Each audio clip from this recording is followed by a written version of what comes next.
You guys know me. I like hot older women. I got that dog in me. Come on, man.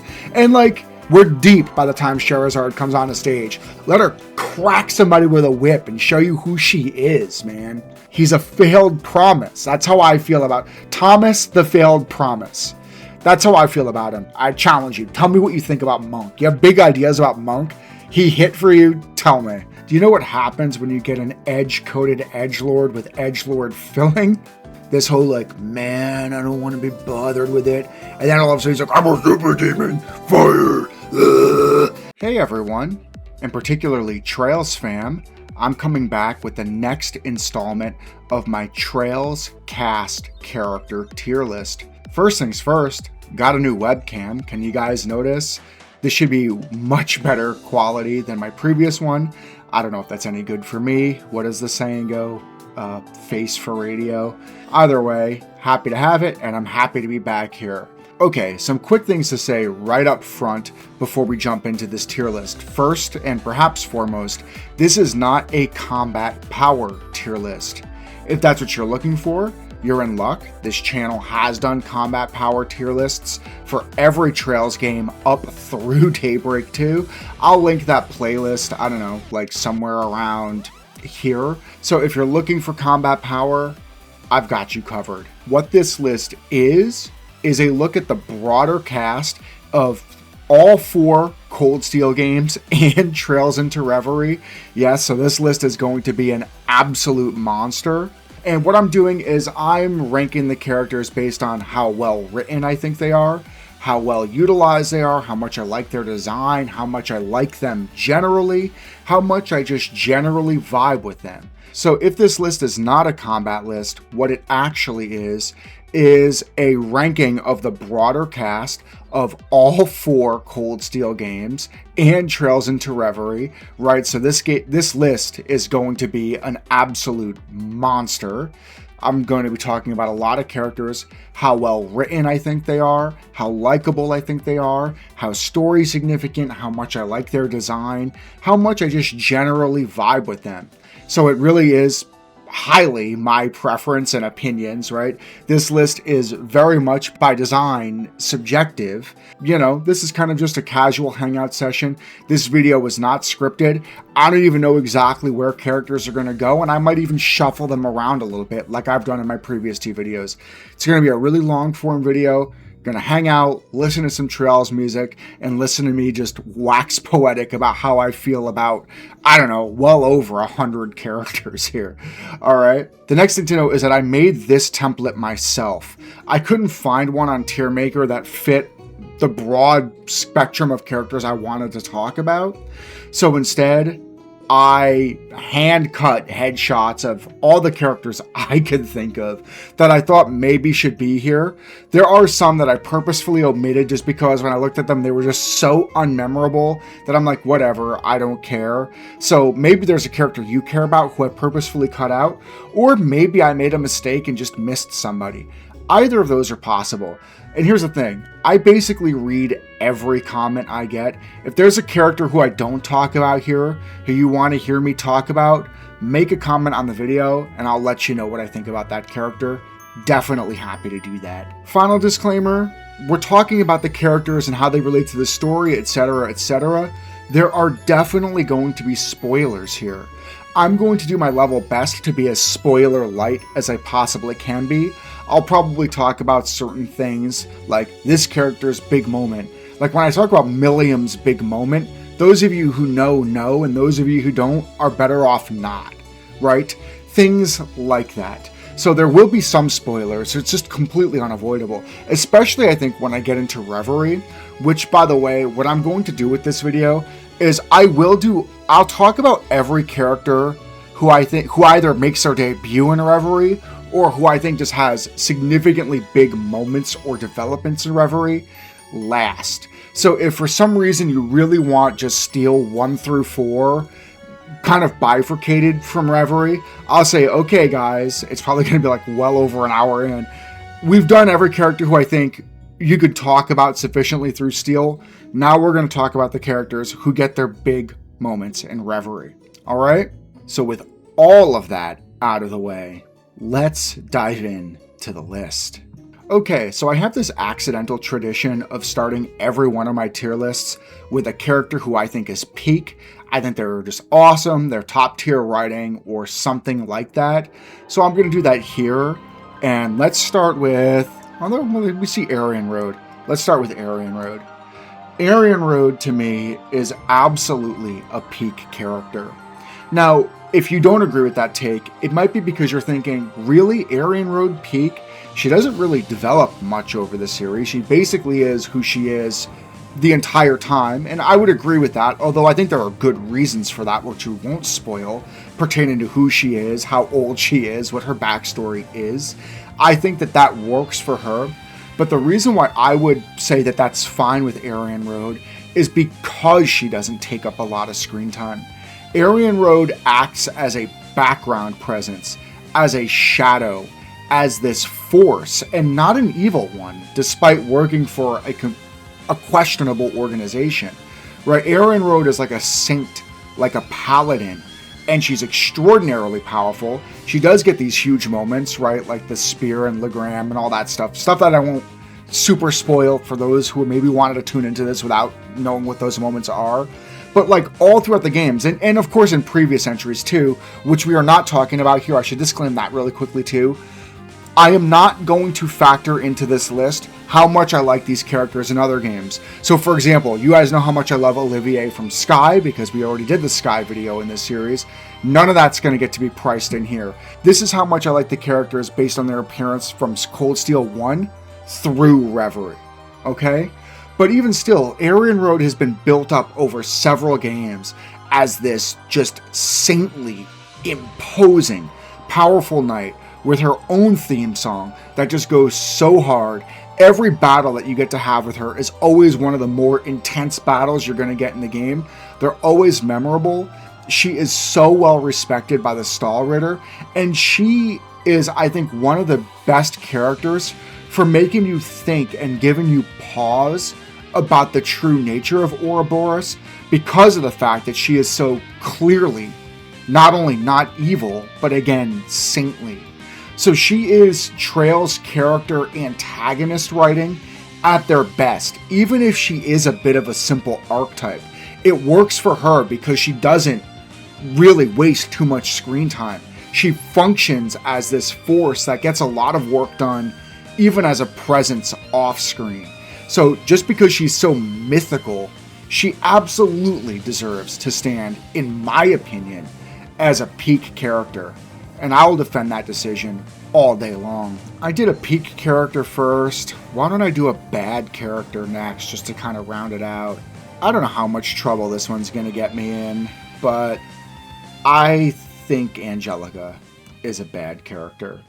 And it really pains me. It pains me to put Angelica, because there's a really good character beneath the bad, right? Including the fact, frankly, that she's a lesbian, right? I love the idea that there's representation in the greater cast here, quite frankly. So if somebody thinks that that's why I don't like her, that's not why I don't like her. I don't like the fact that she's a lesbian is conflated with the fact that she's a pervert who is attracted to and hits on every single female who walks. That's how you take representation and distort it to be worse than if there wasn't any representation at all. If that makes any sense. It conflates lesbianism with perversion and a sort of shallowness, which really cheapens it. But this is not a political channel. That's just my personal feeling, and I wanted to get that out there. And it's too bad, because it really is like every scene Angelica's a part of, that is her dominant trait that overrides everything else. And again, it's too damn bad, because there's other stuff going on with Angelica. She's an extraordinarily loyal friend to anybody she's friends with, but especially her core group, right, with Crow, George, and Toa. She's a badass martial artist and a biker and a noble who really subverts the idea of what it is to be a noble by being so forward and subversive and rebellious. there's so much character. Like, Angelica could have easily been an A or a peak character to me if she was everything she was without... She could have even been a pervert. Like, it's not that I have a problem with a character being a pervert, but with a character that gets as much story significance and as screen time as she does, it can't be the trait that just drowns everything out. That's what ruins things for me. Maybe you think that's an L take. I think, unfortunately, it was way overtuned, and that makes Angelica a bad character. Let's pick out Agate. Agate, I said that Agate was a character who I really wanted to love more than I did in Sky. I thought his being a bit of a jerk, a bit of an ass, was a bit just too much, right? The bad boy with a heart of gold is a trait that I can get behind, but Agate was a little too bad and a little bit too nasty, I guess, for my like, for too much time. He does develop there, and he is such a badass with a really badass design that those things kind of stretched him and pulled him both ways for me. I will say here Agate has mellowed out, which is on balance a good thing, but unfortunately he's here, but he just doesn't get a chance to shine. And I think I'm going to say this a lot in this tier list. I think one of the things that Trail's writing consistently fails at, frankly, is bringing beloved characters from many games back without giving them big moments or the time they deserve.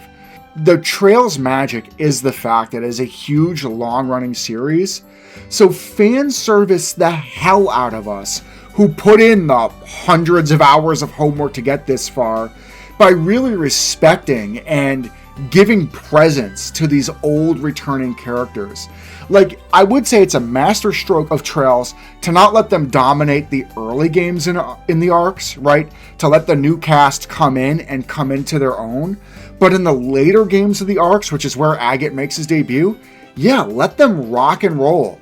Let everybody know just how badass the Heavy Blade, who sparred with Louvet and a dragon, right, really is.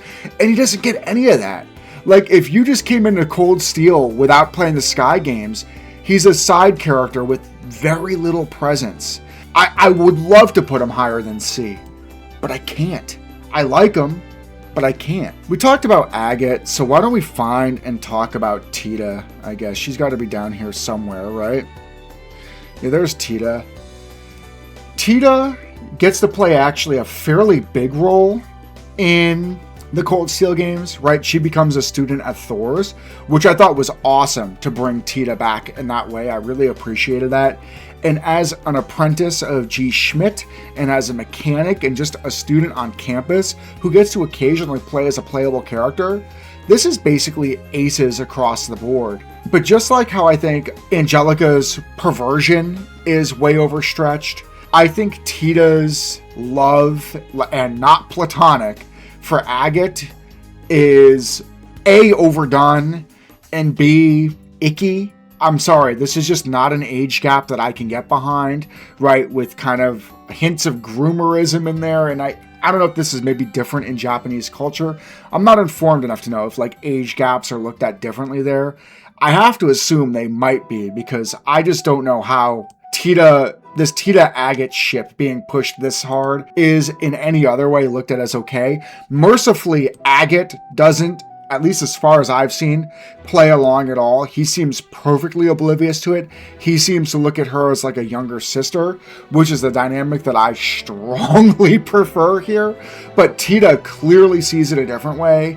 And to be fair, that is kind of plausible, right? A much younger person having the hots for an older person, especially a Giga Chad like Agate, who has risked his life for her many times at this point. It's plausible, so I allow it. So even though I don't love all of this stuff, I think it's plausible enough, and I think the other good aspects of Tita, including just how cute and charming she still is as a character, pulls her a little bit up. I would probably say like a low B. I see Aurelia LeGuin staring me in the face. Let's tackle Aurelia. Again, I'm just pulling her up for now. I know that the Trails community really likes Aurelia a lot, and I'm just going to shoot straight with you guys right now.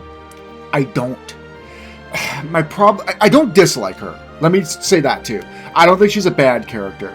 My problem with Aurelia is that she's so powerful, right? She's one of the most powerful characters in the series, but she comes in so relatively late compared to some of these other powerful characters. Not that it feels unearned, but it just feels like who it is. Whereas Aryan Road A gets more time in the oven, at least in terms of how many games she is, despite taking up, I would say, much less screen time than Aurelia. And that's why I think Aryan Road is the perfected version of Aurelia. Aurelia is a character who basically has no room for development. By the time you first meet her, she's the master of every sword school that's ever sword schooled. She's a badass leader. She's unmatched. She'll beat basically anybody she fights. But she becomes like a pretty major character. Again, with like no room to grow. Like, yeah, she has a big presence. But I don't know. She doesn't hit for me. I don't think she's bad. I don't even think she's a C tier character. But I'm not going to put her any higher than low B. To me, there are so many other characters who I think kind of deserve their power in the spotlight of their power more than Aurelia, just because you've got to spend more time with them and see what this means or how they got there. I know she's a fan favorite, but she's not my favorite, and we'll just leave it at that.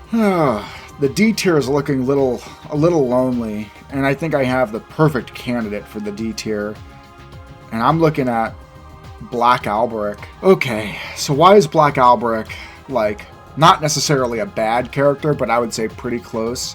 I would say it comes down to a few things. One of them, you guys remember, if you guys have watched the rest of my series here, I talked about how Professor Alba, you got me.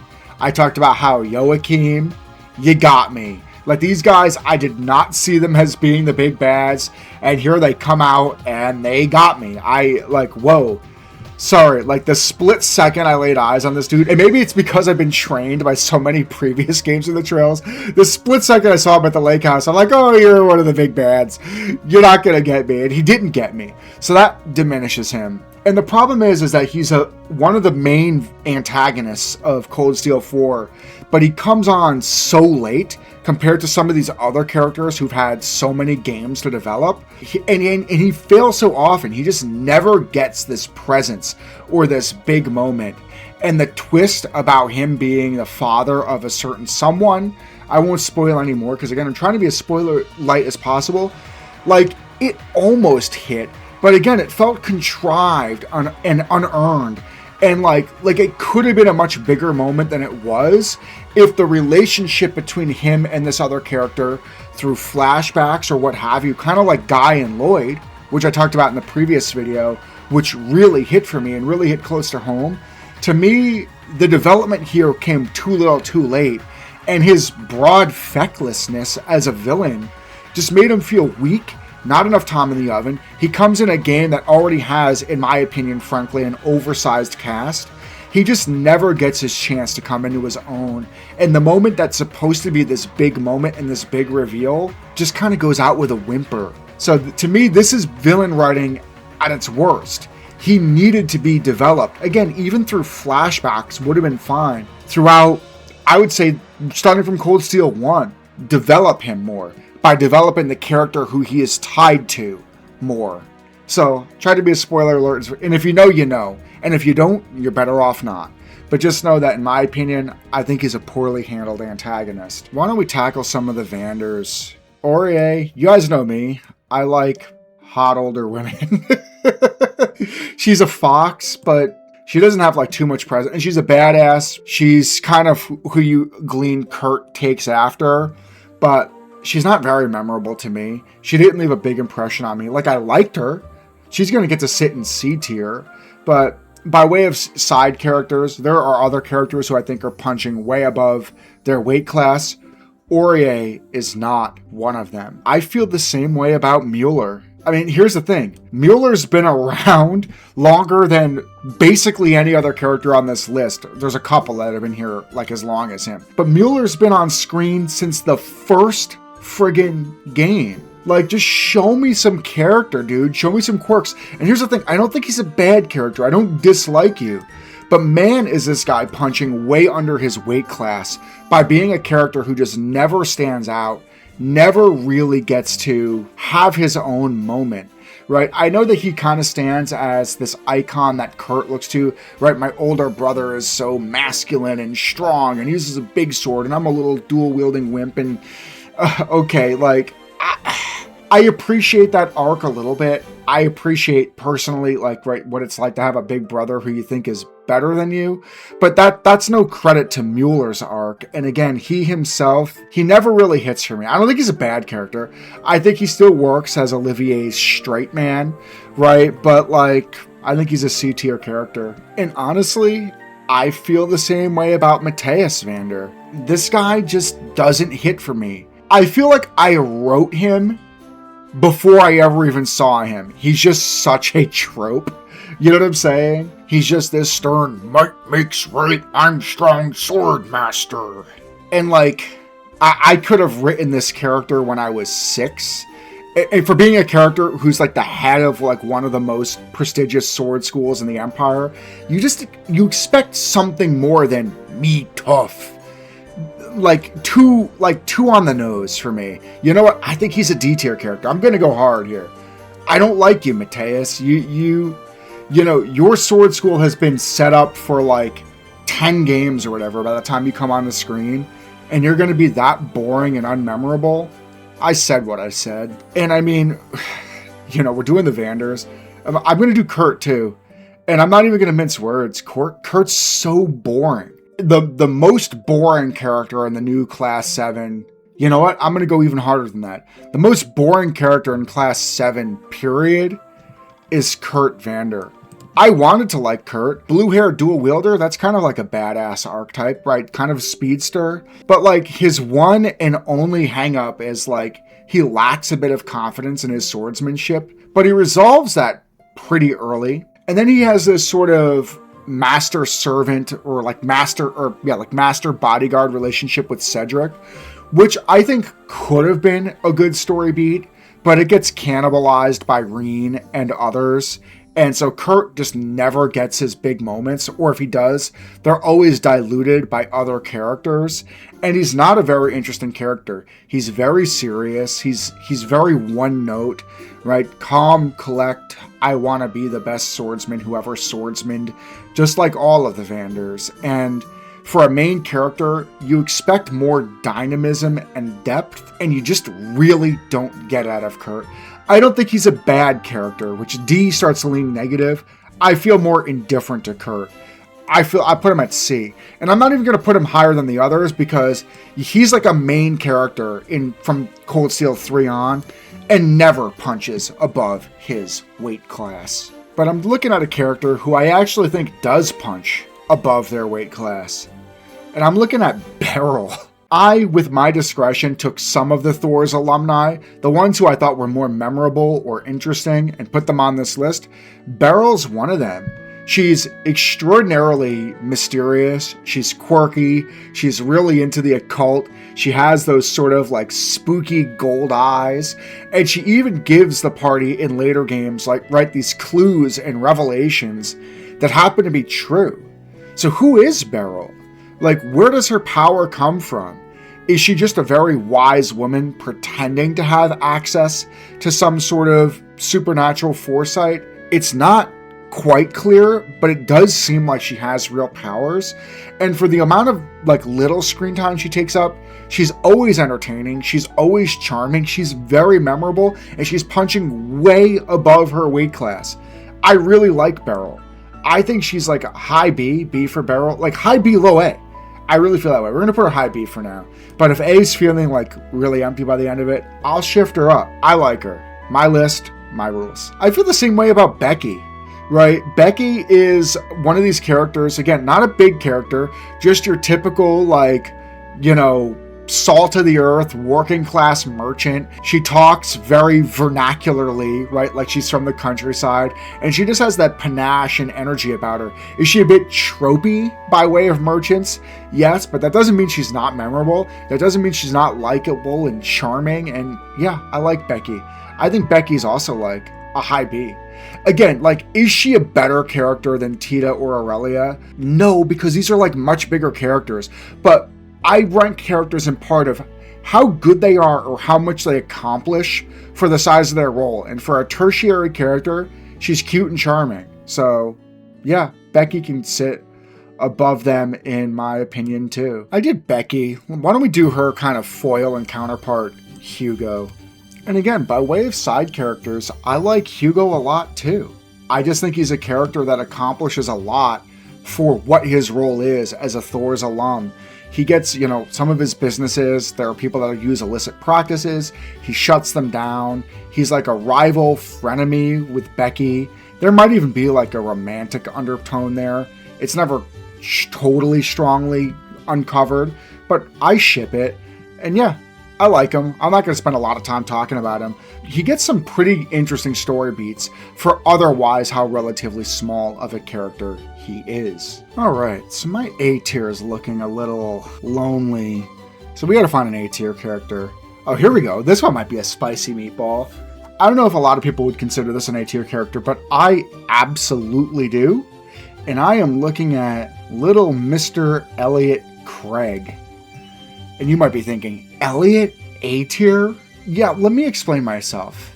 The reason why I think Elliot is such a very good character, maybe he's a little underutilized and he's very outshone. But the reason why I think he's a very good character is because he is the quote unquote like normal character, this sort of lens or mirror that all of these, supernatural geniuses and warriors around him can basically reflect off of, right? If you go into like the very first 20-30 minutes of Cold Steel 1, where him and the rest of Class 7 gets dropped into a monster-infested schoolhouse, they're all ready to go. They're basically all combat experienced. They know what they're doing. They can handle themselves. He's scared out of his mind. And he's like, wait, all these other kids know how to fight monsters? I'm a musician. I barely even want to be here. I'm doing this for my dad, right? And being this normal character that can, again, serve as this mirror for the others actually weirdly makes him shine, right? Like, I don't know. Let me try to make a metaphor. Like, imagine you're given like a little jar of marbles and there's 10 marbles in it.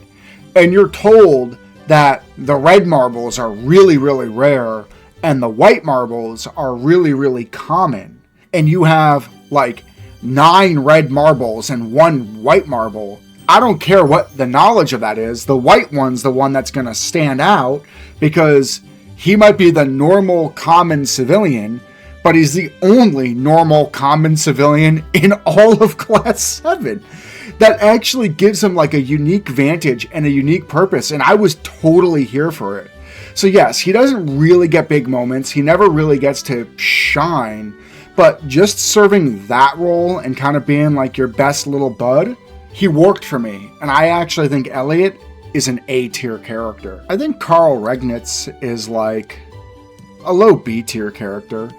He doesn't get like a ton of screen time, and he doesn't really get any huge moments, but he's interesting for what he is, right? Kind of like the mature, older, further in his journey and progression version of Matteus, a commoner who was burned by the, should we say, arrogance of nobility that led to somebody very close to him taking her own life, that he decided to ascend through politics himself, and he very much did so. And by the time you get to meet Karl, he is this savvy politician. He gets along with just about everybody, and he's just a cool, likable, older dude. Again, not a lot to say here, but for his role, I think he serves it well, and I'm happy to call him a low B tier. I'm looking at Cassius Bright. Now, let's pull him up here. You're probably going to hear me say this a lot in this tier list. You're going to hear me say the word underutilized a lot. And man, Cassius Bright might be the most criminally underutilized character in the entire damn Trails series. I mean, after the setup Cassius gets, especially in Sky First chapter, but Sky First and Second, and even to a degree the Third, he is this force, this general, this strategist, this warrior who is so powerful and so imposing that Ouroboros has to lure him out of the country to put their machinations into motion. Flash forward to Cold Steel 4, where Cassius is a player. He's moving and shaking, he's working, and he just seems so feckless compared to what we saw and expected of him based on his history before. It was kind of annoying. Like, this guy has been set up since the very first game as one of the, if not the, most capable people on the entire friggin' continent. So just give him this huge moment, just one even, this huge Cassius Bright moment where you go, oh, that's the guy, right? That's the hero of all heroes who we've been looking up to, figuratively speaking, for the last 12 games or whatever. So yeah, really underutilized, and it almost, I was okay with it, but it kind of annoyed me that he anointed Reen, spoiler alert, Divine Blade. I mean, we'll have to talk about Reen later. I don't want to talk about him sooner. But, like, I think we're like 12 games in, and Estella and Joshua are still B-ranked bracers, our protagonists from the first game. Meanwhile, protagonist from game number 6 reaches Divine Blade status 4 games in. And it's the dad of the first game's protagonist that's crowded them. Favoritism much, Trails? I mean, come on. Reen, I don't know, like, I have a lot of mixed feelings about Reen. But, like, this moment between Cassius and Reen, you know, putting the crown on this guy who's already got more birthrights than friggin' the Messiah himself.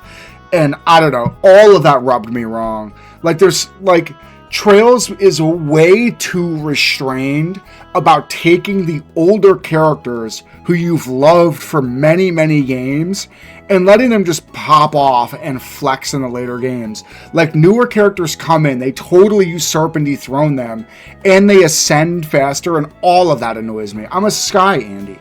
I've said it before, I'll say it again. And yeah, Cassius is wildly underutilized, and I wish I could put him higher. He was peak in Sky. He's like C tier here. He's still better than the Vanders. The Vanders are boring as hell. But, like, yeah, I don't know. I'll put him somewhere around there. Speaking of characters who are in big positions but are just relatively unimpressive, and again, I've been using the word feckless a lot. I really do personally feel that way about the Emperor and Empress of the Empire, Eugent and Priscilla. I think these are D tier characters. For being they're likable, but it's like their children are the ones doing all of the moving and shaking. All of it. And that just seems so weird and implausible to me that the Emperor and the Empress, by way of like all of the players on this stage, again, I'm going to say it again, are just so feckless. It's kind of annoying, in my opinion. Again, they're not D because I dislike them as people. They're actually quite charming people. But again, the Empire was sold to us as, especially from like the Liberal and Crossbill arcs, that other place, the Empire. It's in the name, right? In fantasy, when you hear the Empire, you expect something from the Emperor. Now, I'll say it's kind of cool that it's like a little subversive that he's not just this like, you know, evil emperor who rules by force. Like, I can appreciate that if he was Olivier, right? More like Olivier or something like that. Or if Olivier was the emperor, that would, like, right? Just this character that's very dynamic. That would have been pretty damn cool. But that's not what we ended up with. So I don't know what to say. To me, I think that there's just so much wasted opportunity and potential in the Emperor and Empress. They don't hit for me, so they land here in high D. I see the little doggo. I put Cerberus up here. I did that for me. I love dogs, and I love that this little shopkeeper pup, he's so cute. The fact that he can run the store even when Jingo's not there. I never put animals, for the most part, lower than B. So good doggo gets to go B tier. And you know what? Since we're talking about Cerberus, why don't we talk about Jingo too? You want to talk about a character who's really likable and quirky and punching way above her weight class? Jingo's going in A tier. I said what I said, right? She's like this 12-year-old, like kind of like a hardened kid. You can't flap her, right? She's like, you buying these grenades or not, chump? You know what I'm saying? She's just got that vibe about her. She's like, you know, kind of mature and grown up beyond her years. She lets her dog do so much work. I think there's a point where the dog's flying the ship, right? She's so devil may care, right? There's so much character packed into this tertiary character. I absolutely love Jingo. She made me smile every time she was on screen, which is just the gold standard for a character of such a relatively small role.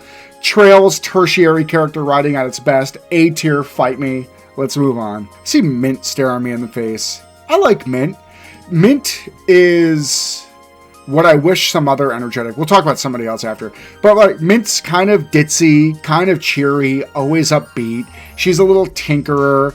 Right? I think she's Makarov's niece. Do I remember that right? It's something like that. I don't prepare for these as much as I might. I think that's part of the essence of this video. How do these characters make me feel, even if it's been a few years since I've played? I think that is itself a report on the characters. Mint's memorable to me, right? She was always one of those characters in the Thor's alumni, right? That you knew who she was. She's very discernible. She's very distinct. She's quirky. She's likable. I like her more than Aurelia. I'll put her up there. I see Celestin. I don't dislike Celestin, but I feel like Celestin is sort of like when you order Philip from Sky the First. Like on Temu or on Wish, right? He's there. He's kind of cool. He's kind of likable. He's an amazing plot device for Patrick, who we'll talk about. I guess maybe we'll talk about Patrick next. But other than that, good, loyal butler dude. It's not hard to be more charming than the Vanders. I'm not a Vander stan. Is that going to get me in trouble? I'll put him like between Cassius and the Vanders. C-tier character. Nothing wrong with Celestin. And again, he is, I think, the first mirror into the quality of character and compassion lurking deep inside the otherwise arrogant and uptight Patrick. And that's great, right? That's foreshadowing the development that you're going to get from Patrick. And I think Patrick's an excellent character. I think Patrick's an A-tier character, right? He's very unlikable in Cold Steel 1, and you're not supposed to like him. But between the words that Gaius has with him, between Reen smacking him around a few times, right? And just all the other happenings and growing tensions between the nobles and the commoners, and him being like the face, right, of noble superiority and arrogance, and coming around. And again, coming around at a pace that feels appropriate and earned. I have nothing but good things to say about Patrick. I would leave him here. I know Jingo's a way smaller character, but I love her quirk, and Elliot, I think, is the perfect mirror for Class 7. But Patrick is still definitely an A-tier character, in my opinion. Why don't we hunt for a peak character? And I see her staring me right in the face. Duvalie the Swift is peak, and I like her more than her master Arianrod. There is so much to like about Duvalie. I could sing her praises all day. For starters, Duvalie is an extraordinarily dynamic character, right? On one hand, she's this very agile character who uses a sword and shield and wears heavy armor, so even like her combat mechanics are subversive, right? She's a high-ranking officer in Ouroboros, the leader of the Stahlritter that directly serves Arianrod, right? The leader of this group of knights, but is arguably the least mature of them. She's very ditzy and clumsy and klutzy, right? So she's like a bit of a dork, but also really serious at the exact same time and honorable, right? She serves as an antagonist for most of the arc, but she's never a villain. She's not evil. She has a good heart. She serves a lord who has a good heart. And Duvalie is very willing to question her lord at times, and does, and carves her own path, right? She questions everything. She befriends people, especially in Reverie. We're not going to go on that. Like, there's a person who she has every reason to totally hate, and she does, but she's still able to look past her own bias and say, okay, what's going on? Let me get to the bottom of this. She's just an extraordinarily well-written and dynamic character with a lot of character and a lot of quirks, a resting bitch face that I love. I like Duvalie a whole lot. She is absolutely a peak character of the Steel arc. Well earned. There you go. Let's hop back over to bad. Man, it's like feckless is my word of the day. Gideon, like how forgettable of a Trails villain is he? When I was making this list, like I vaguely remembered him from Cold Steel 1, and it's not my fault entirely. And you could say some of this is like bad game writing, and I think that would be fair to say. But like this dude, spoiler alert, dies. He not only dies off screen, he dies like off game, right? I think he dies between the first and the second game. Right, and even as a villain, he's never really imposing. Like, he's fairly malicious, but like, and he's not very complicated. He's not very deep, and he's never imposing. So he's not bad. Like, Angelica's likable in so many ways. He's not likable at all. He's not compellingly written, and he's literally a throwaway character because he gets literally thrown away. Bad. There's no way around it. I'm looking at Edel. I love it. I like Edel so much. You guys know me. I have a soft spot for the very beautiful ladies. And right from day one, I'm like, oh, she's one of the prettiest, like, senpais in all of Thor's. Leader of the Gardener Club. Later on, runs that little lodge out in some wilderness. But I remember she does that, right? And she feeds the party. She's so charming. She's so cool, right? Cool as a cucumber. Calm and collect. Heart of gold. Sweeter than flowers dipped in honey. Like, I love Edel. I can't put her any higher than High B, but I can definitely put her ahead of Beryl, and I will. She's one of those characters that actually did leave an impression on me despite being such, like, easily a tertiary character. Like, she just has a lot of charm to her. Her design goes way harder than it has any right to. Edelstan here, High B, it's my list. You know, I did Duvalie. Why don't we just tackle the rest of the Stall Ritter next? We got Ines and Ennea. I'm putting them right next to each other. I mean, they're a little bit different. I would say Ines is a bit more stern. Ennea is a bit more cheeky, I think is the best word to describe it. They're both willing to rib on Duvalie, but by and large, they kind of share a brain cell. They're all loyal to Aryan Road.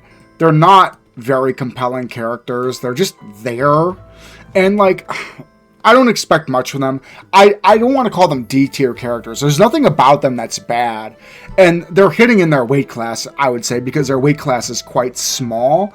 So they can sit on low C without bothering me. But I don't really have a whole lot else to say about them. The Stall Ritter basically just function to flesh out this unit led by Duvalie, led by Aryan Road. Not a whole lot more to say. Why don't we tackle Bleu Blanc? And at this point, I'm just kind of sick of his shit. Like, right? I'm sick of his side quests. At this point, show your hand, dude. You've been on screen for like 10 games at this point. Who are you? What are you doing? What's happening? I don't know. I'll put him ahead of the Vanders because you guys know how I feel about that. I'll put him between Cassius and Celestin. He's not hitting for me at this point. He's just this villain who exists to kind of annoy you without really otherwise serving the plot that much. That's how I feel about him. Is that an L take? Let me know. I'm looking at Claire. Let's tackle Claire. One of the Iron Bloods. And I'm just pulling her up right now. This is a character who, in my understanding, is actually quite divisive in the Trails community. I know the Kaseki Nut, my favorite Trails channel, really does not like her. I shouldn't say, like, he doesn't dislike her. He thinks she's, like, totally, like, he has no feelings about her at all. And I don't agree with him on that. I think Claire is actually a pretty good character, right? She's very complicated. I would say among all of the Iron Bloods, she's the one with the coldest feet about what she's doing. Pun intended, I guess. I didn't mean to make an Icy Maiden pun, but here we are. And I like that about her. She clearly has a good heart, even though she is willing to go through pretty extreme measures in service of her master. And she helps out Class 7 when she can. She opposes them when she has to. And I think her backstory, while being fairly terrestrial, that's fine. A lot of these people have terrestrial grievances and backstories. I'm sympathetic to it. Like, for a character of her role, I think Claire is punching just about right in her weight class. She's a charming character. Her design goes really hard. I always liked her. I liked using her in combat a lot of the times. I don't have any problems with Claire. Like, I think she's a high B, low A. I'm going to put her low A. And I know she did pretty bad on the Kaseki Nuts polls. I don't care. I like Claire. Fight me about it. I see Princess Alphen. Let's pull her up. I like Alphen, right? I like that she has a little bit of that Olivier in her, right? She's one of the Imperial family, and she has that playfulness and cheekiness in her. And I respect that about her. But Alphen, I think, for too much of the time, is sort of like a damsel, right? She gets to serve as the damsel that Reen goes up to the ship and rescue, and like, that's cute and everything, but I feel like I would have liked a little bit more out of her. Her and Elise's relationship is fairly charming, but it doesn't quite hit for reasons. Some of them are because I just don't like Elise. Maybe we'll talk about Elise next. And some of it is because, like, whereas Olivier, even after coming out as an emperor, the Sky Crew still shit talks him, pushes him around. The dynamic is great. Whereas Alphen, even the people she's close to, it's like, Your Highness, Your Majesty. And you can tell that she doesn't quite love that, even though she understands it. But she just feels so constrained and contained. And to be fair to her, she has to share the spotlight with a lot of other characters, right? Both of her siblings are big players. Her parents are there, even though they don't feel like it. Right? Elisa is there. Alphen doesn't really get to come into her own. I think she's low B. I think that's where Alphen goes. And then there's Elise. And I'm sorry, not sorry. Because I know a lot of people will say, okay, if you can look past that one thing, there's actually a very sweet and charming and somewhat nuanced character there. And maybe that's true. But I'm sorry, that Alabama shit, I have no time for that Alabama stuff. And it's not even like her feelings for Reen are backseat. They come up almost every single time she's on screen. She is in love with her brother. Now, okay, they're not blood related. I don't care. You guys grew up together. It's gross. It's already annoying enough that every other woman on the continent is in love with Reen. Could you at least just be a sister? Could you do that for me? No, she can't. And Patrick has a fancy for her, and that could have been a really interesting ship if she had eyes for anybody other than her brother. But it grossed me out. It was way overdone, just like Angelica's perversion. It was way overdone.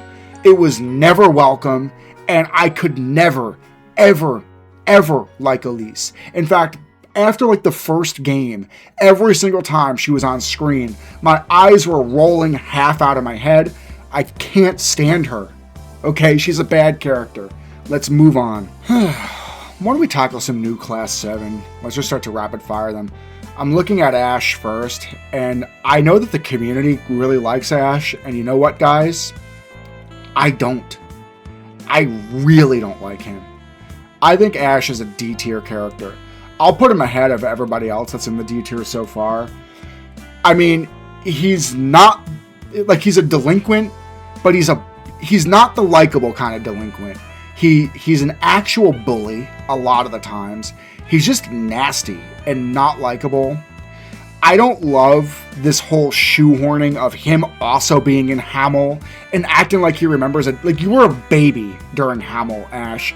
And the whole shoehorning him into there, and then like Joshua later having to be like, oh yeah, Ash. And like, Josh, you were like 5 at the time. It's like all of that, like that feels so retconned to me. Like, it felt painstakingly retconned, him being a resident of Hamel. I had no patience for that at all. So that really annoyed me. And again, he's a bully. He's a bit of an ass. Like, he's supposed to be this bad boy with a heart of gold, but the levels are just way off. Like, yes, there is some dynamism to him. He does try to grow, but he never softens up enough to be likable to me. So I just don't like him. He's not, like, there are other delinquents here, like Crow, spoiler alert, who are way, way, way more likable than Ash. And so I don't like him. He never hit for me. He's always, again, just kind of nasty. The Hamel thing was annoying. The curse and what that made him to do, I actually was kind of here for that. And the guilt that made him feel, that's pretty good. And I think those are the things that are probably keeping him out of bad for me.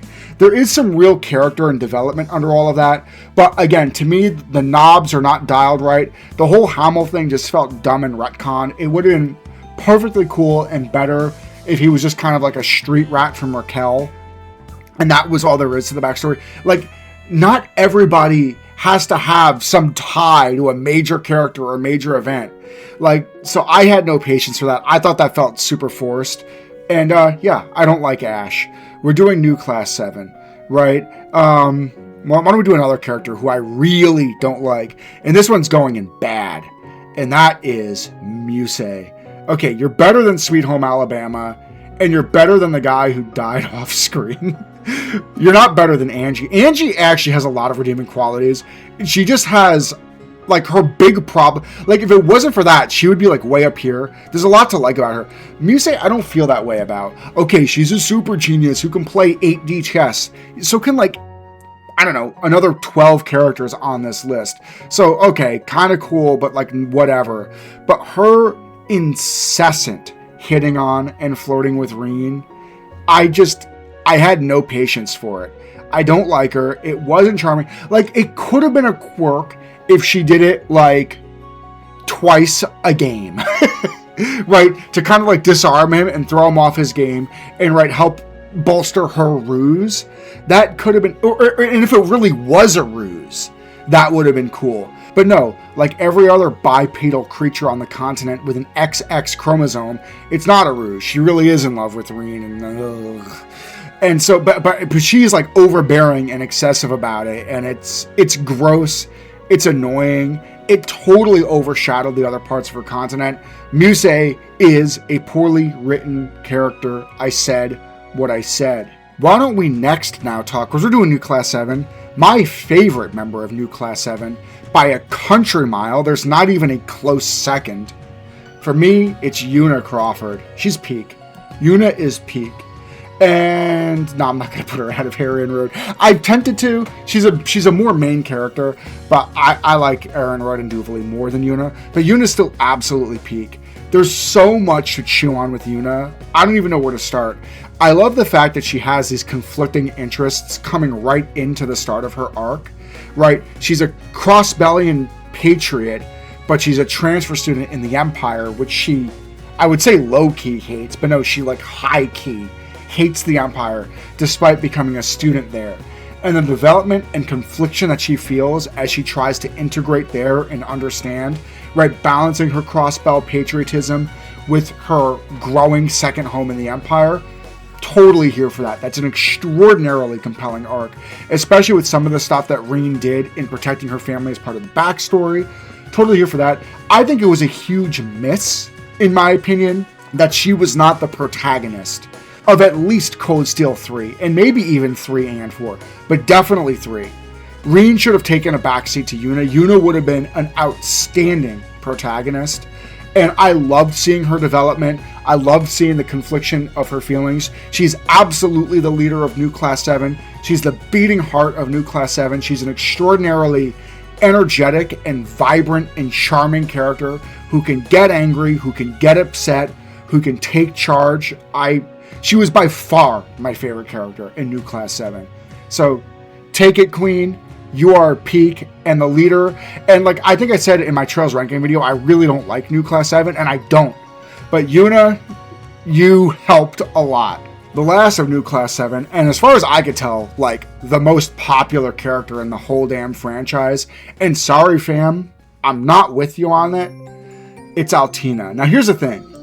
I don't dislike, I'm just putting her up here. I don't dislike Altina at all. In fact, I like her.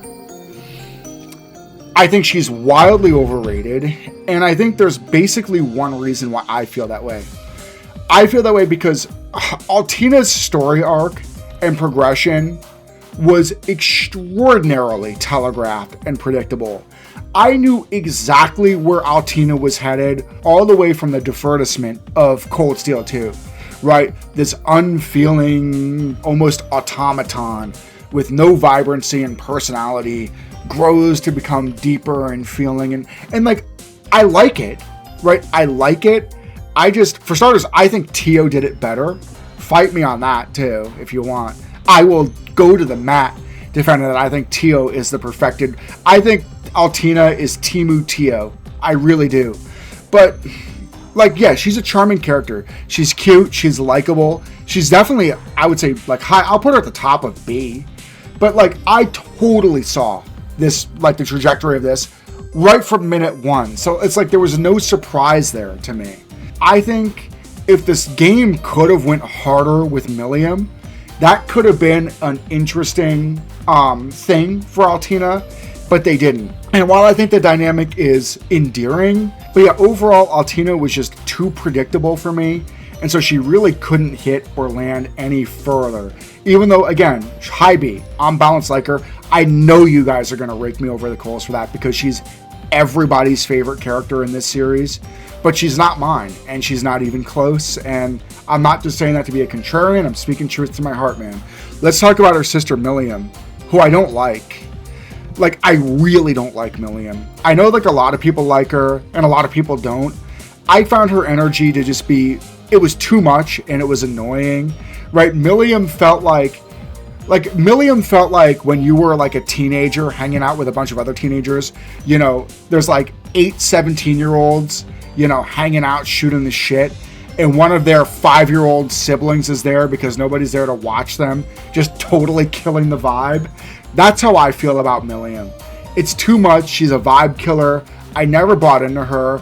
I almost bought into her after her big moment in 3, but because Trails is Trails and can't commit to those big things, if you know, you know, like, that took like the one cool thing and shunted it back into the abyss. I don't think she's D tier. I think Millium is better than D tier. I kind of like her relationship with Eustace.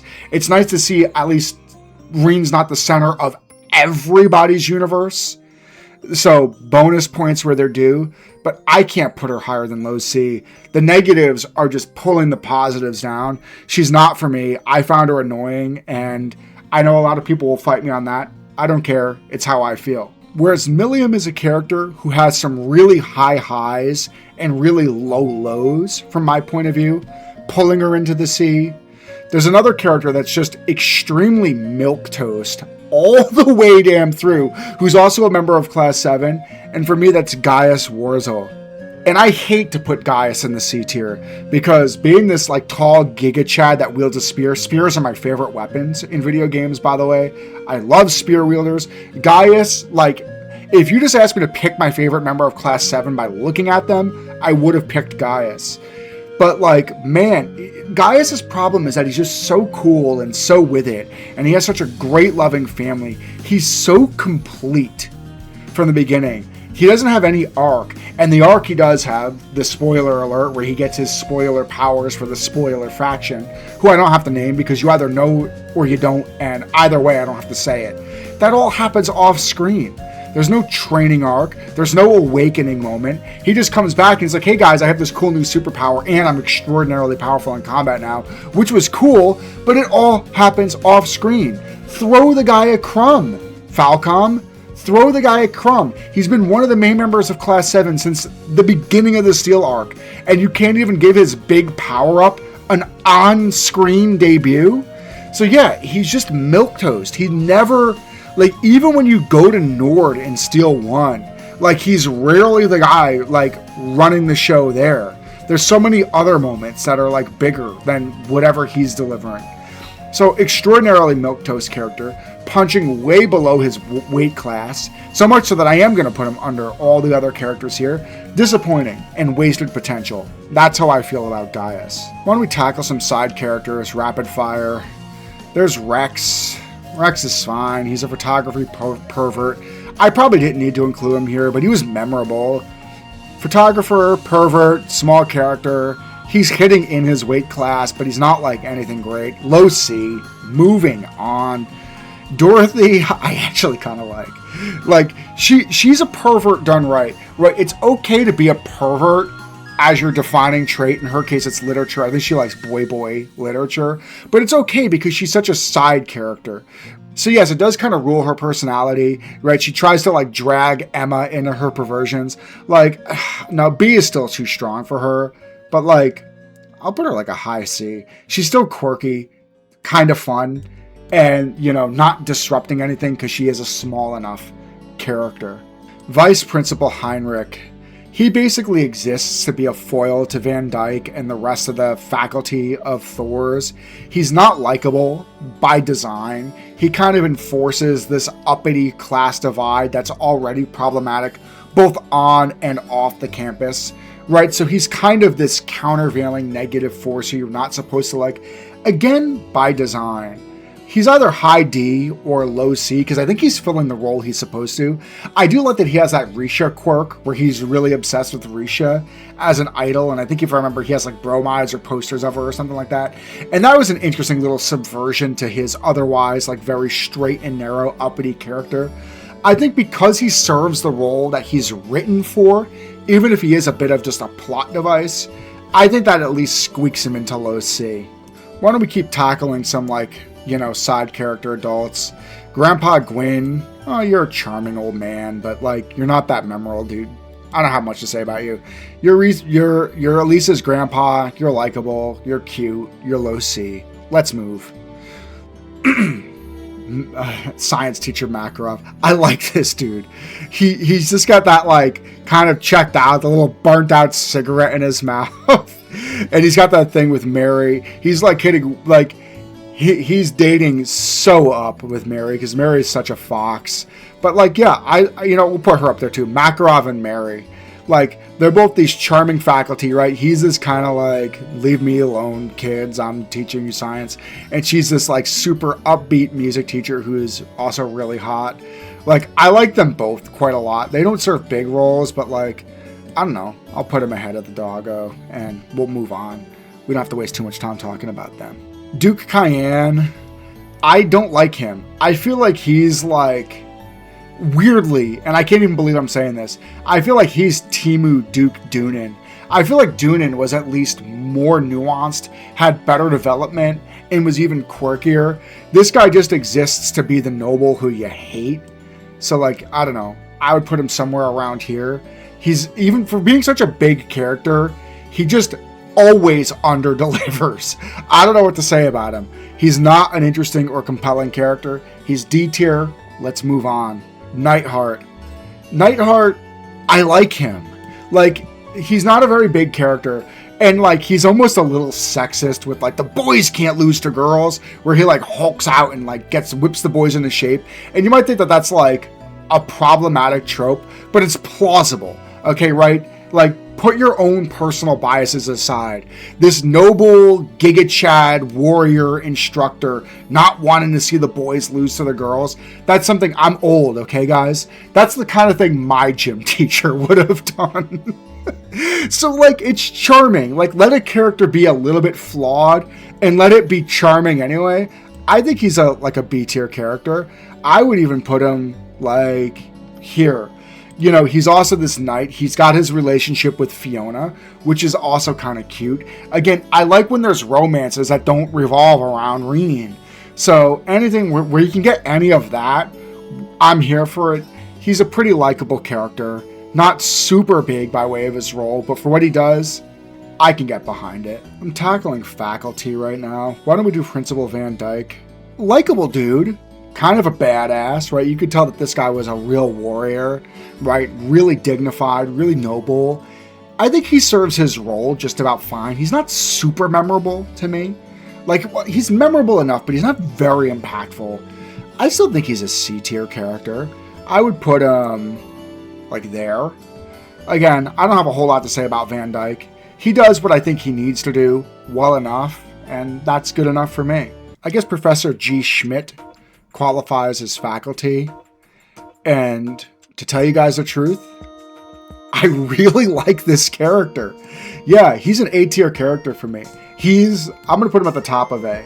I think Professor G. Schmidt are any of you guys tabletop nerds? He is the perfect representation of like true neutral, or maybe like lawful neutral. Like, I think it confuses a lot of people what neutral really looks like when you're neither good nor evil. I would point you to Professor Schmidt. He is not a good man. He does not give a shit about your problems, about the problems of the country so much even. He doesn't care who's hurting, who's suffering. He wants to do science stuff, and that is it. That is his sole interest. But he's not evil, right? He's not cruel. He's not callous. He's not going to hurt anybody. He might talk down to you if he thinks you're an idiot, right? You're not worthy of my attention. Stop wasting my time.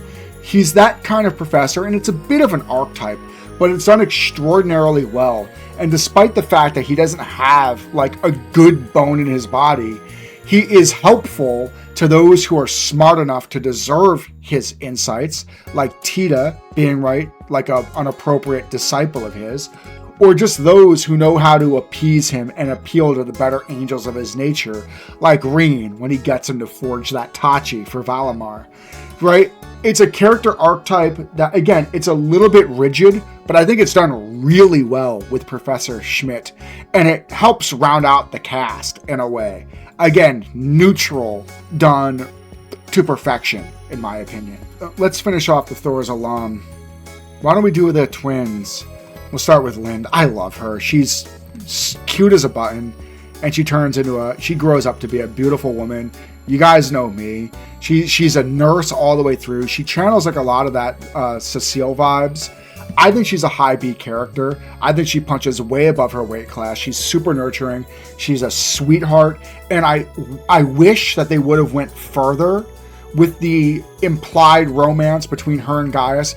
Anything to just take some of the attention off of Reen. But even what was implied, I'm totally here for. I think she's punching above her weight class. I'd put her up a little too high. I would probably put her like behind Beryl and in front of Becky. Again, I have a lot of the like alumni here.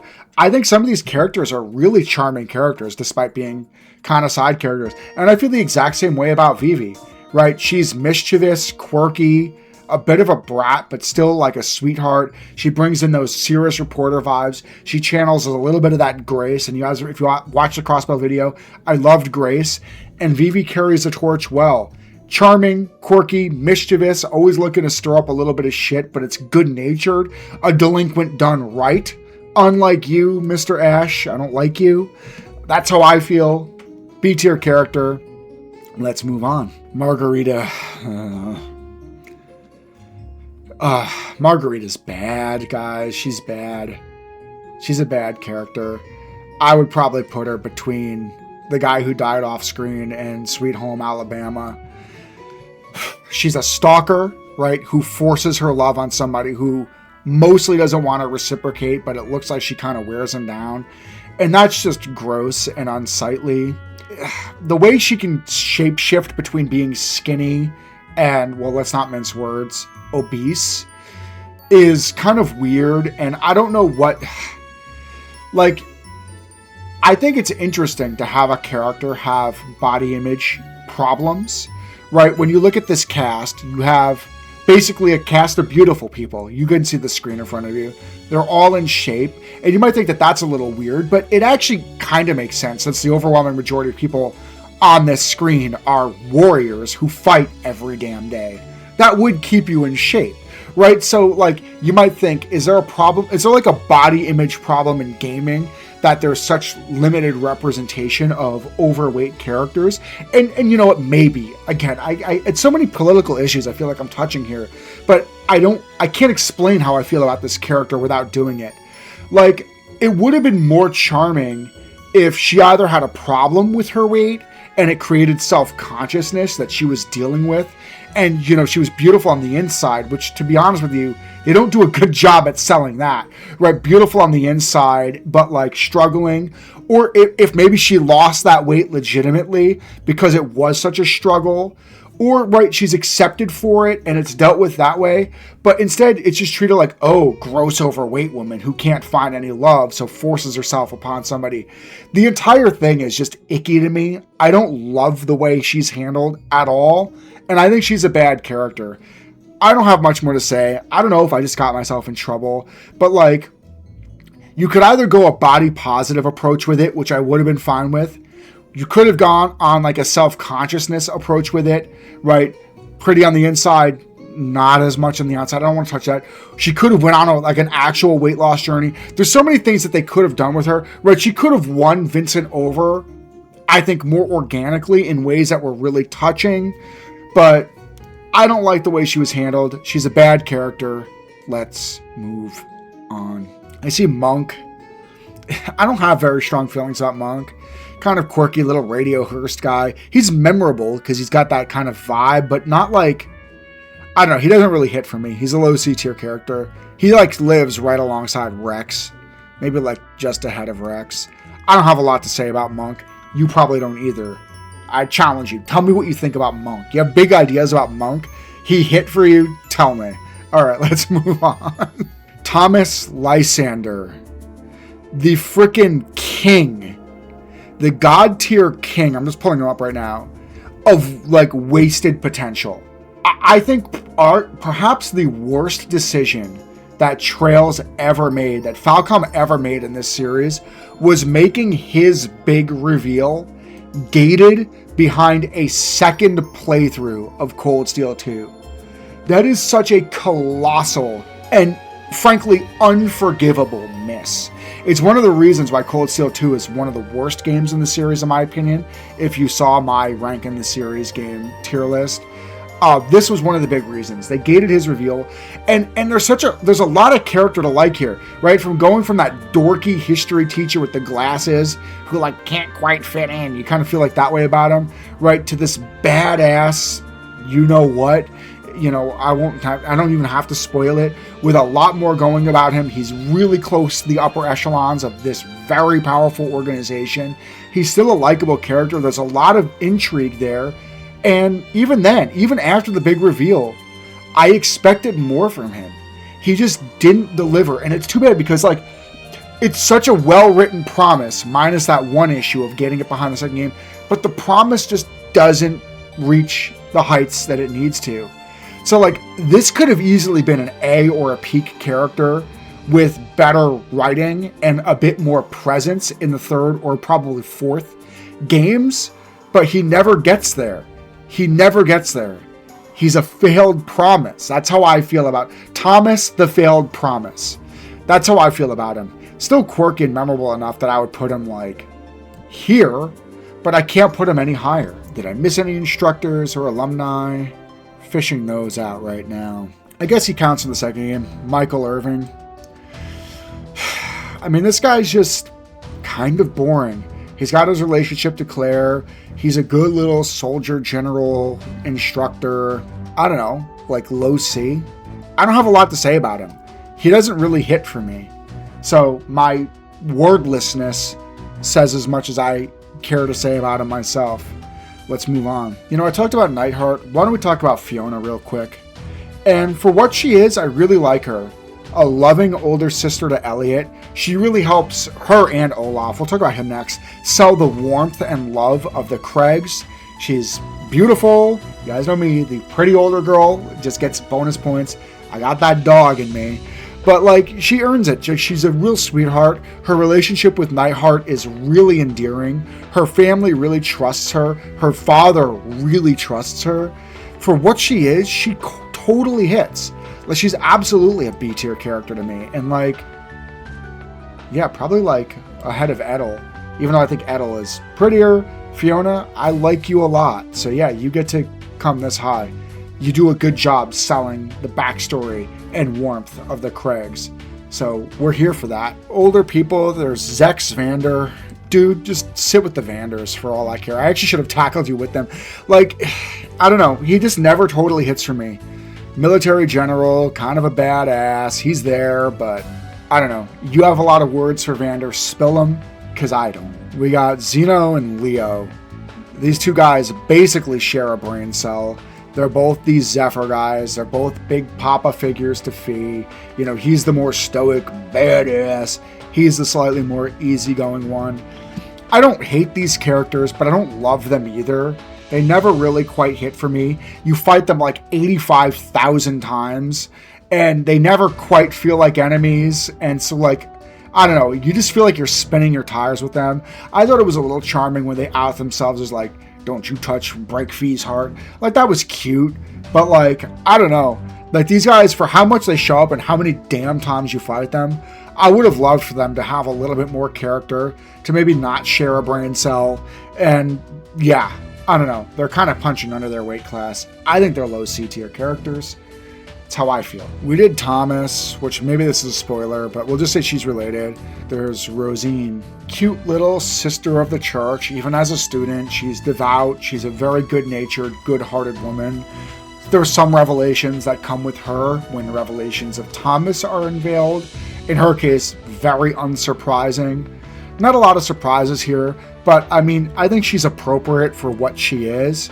She can sit, like, there. Kind of like mid-low C tier.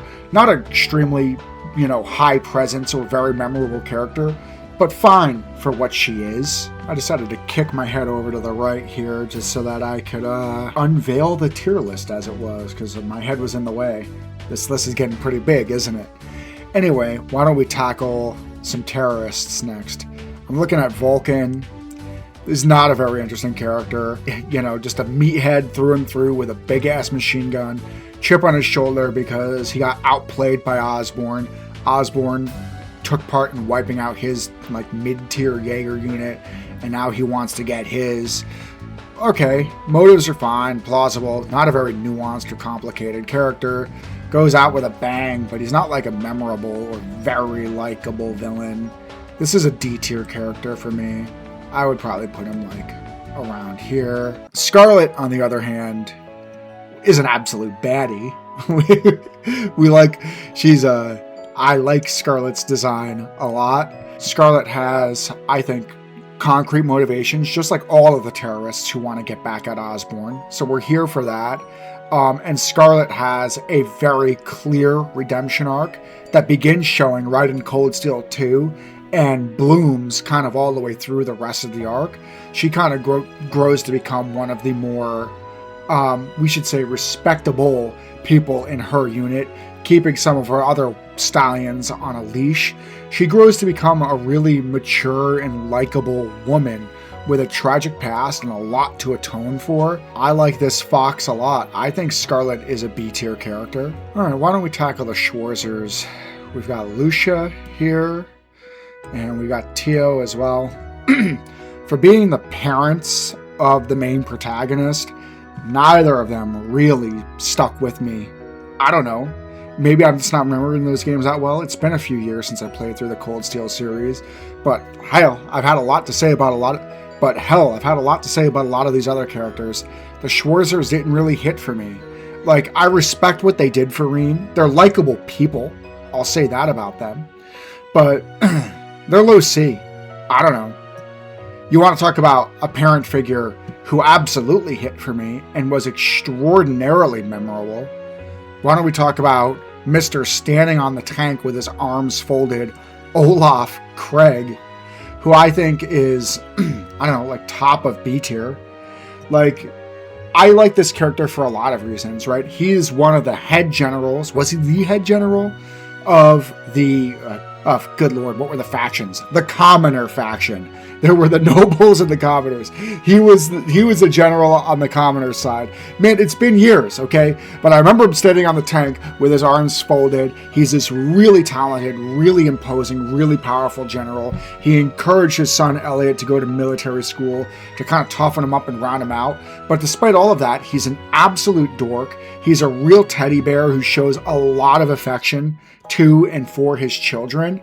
And it's just a single simple quirk. But that is exactly how you take a character who looks like this and round him out. I'm looking at you, Matteus Vander, you forgettable, boring sword dude. But I like Olaf Craig a lot. Very cool and compelling and charming character. Let's tackle the Iron Bloods. Let's look at Lechter first. If you guys have been following my series, I said in Trails the Third, Lechter was an extraordinarily compelling and well-written promise. And then I said in the Crossbell duology that they were kind of building upon that, and I pretty well liked what I saw of him in Crossbell.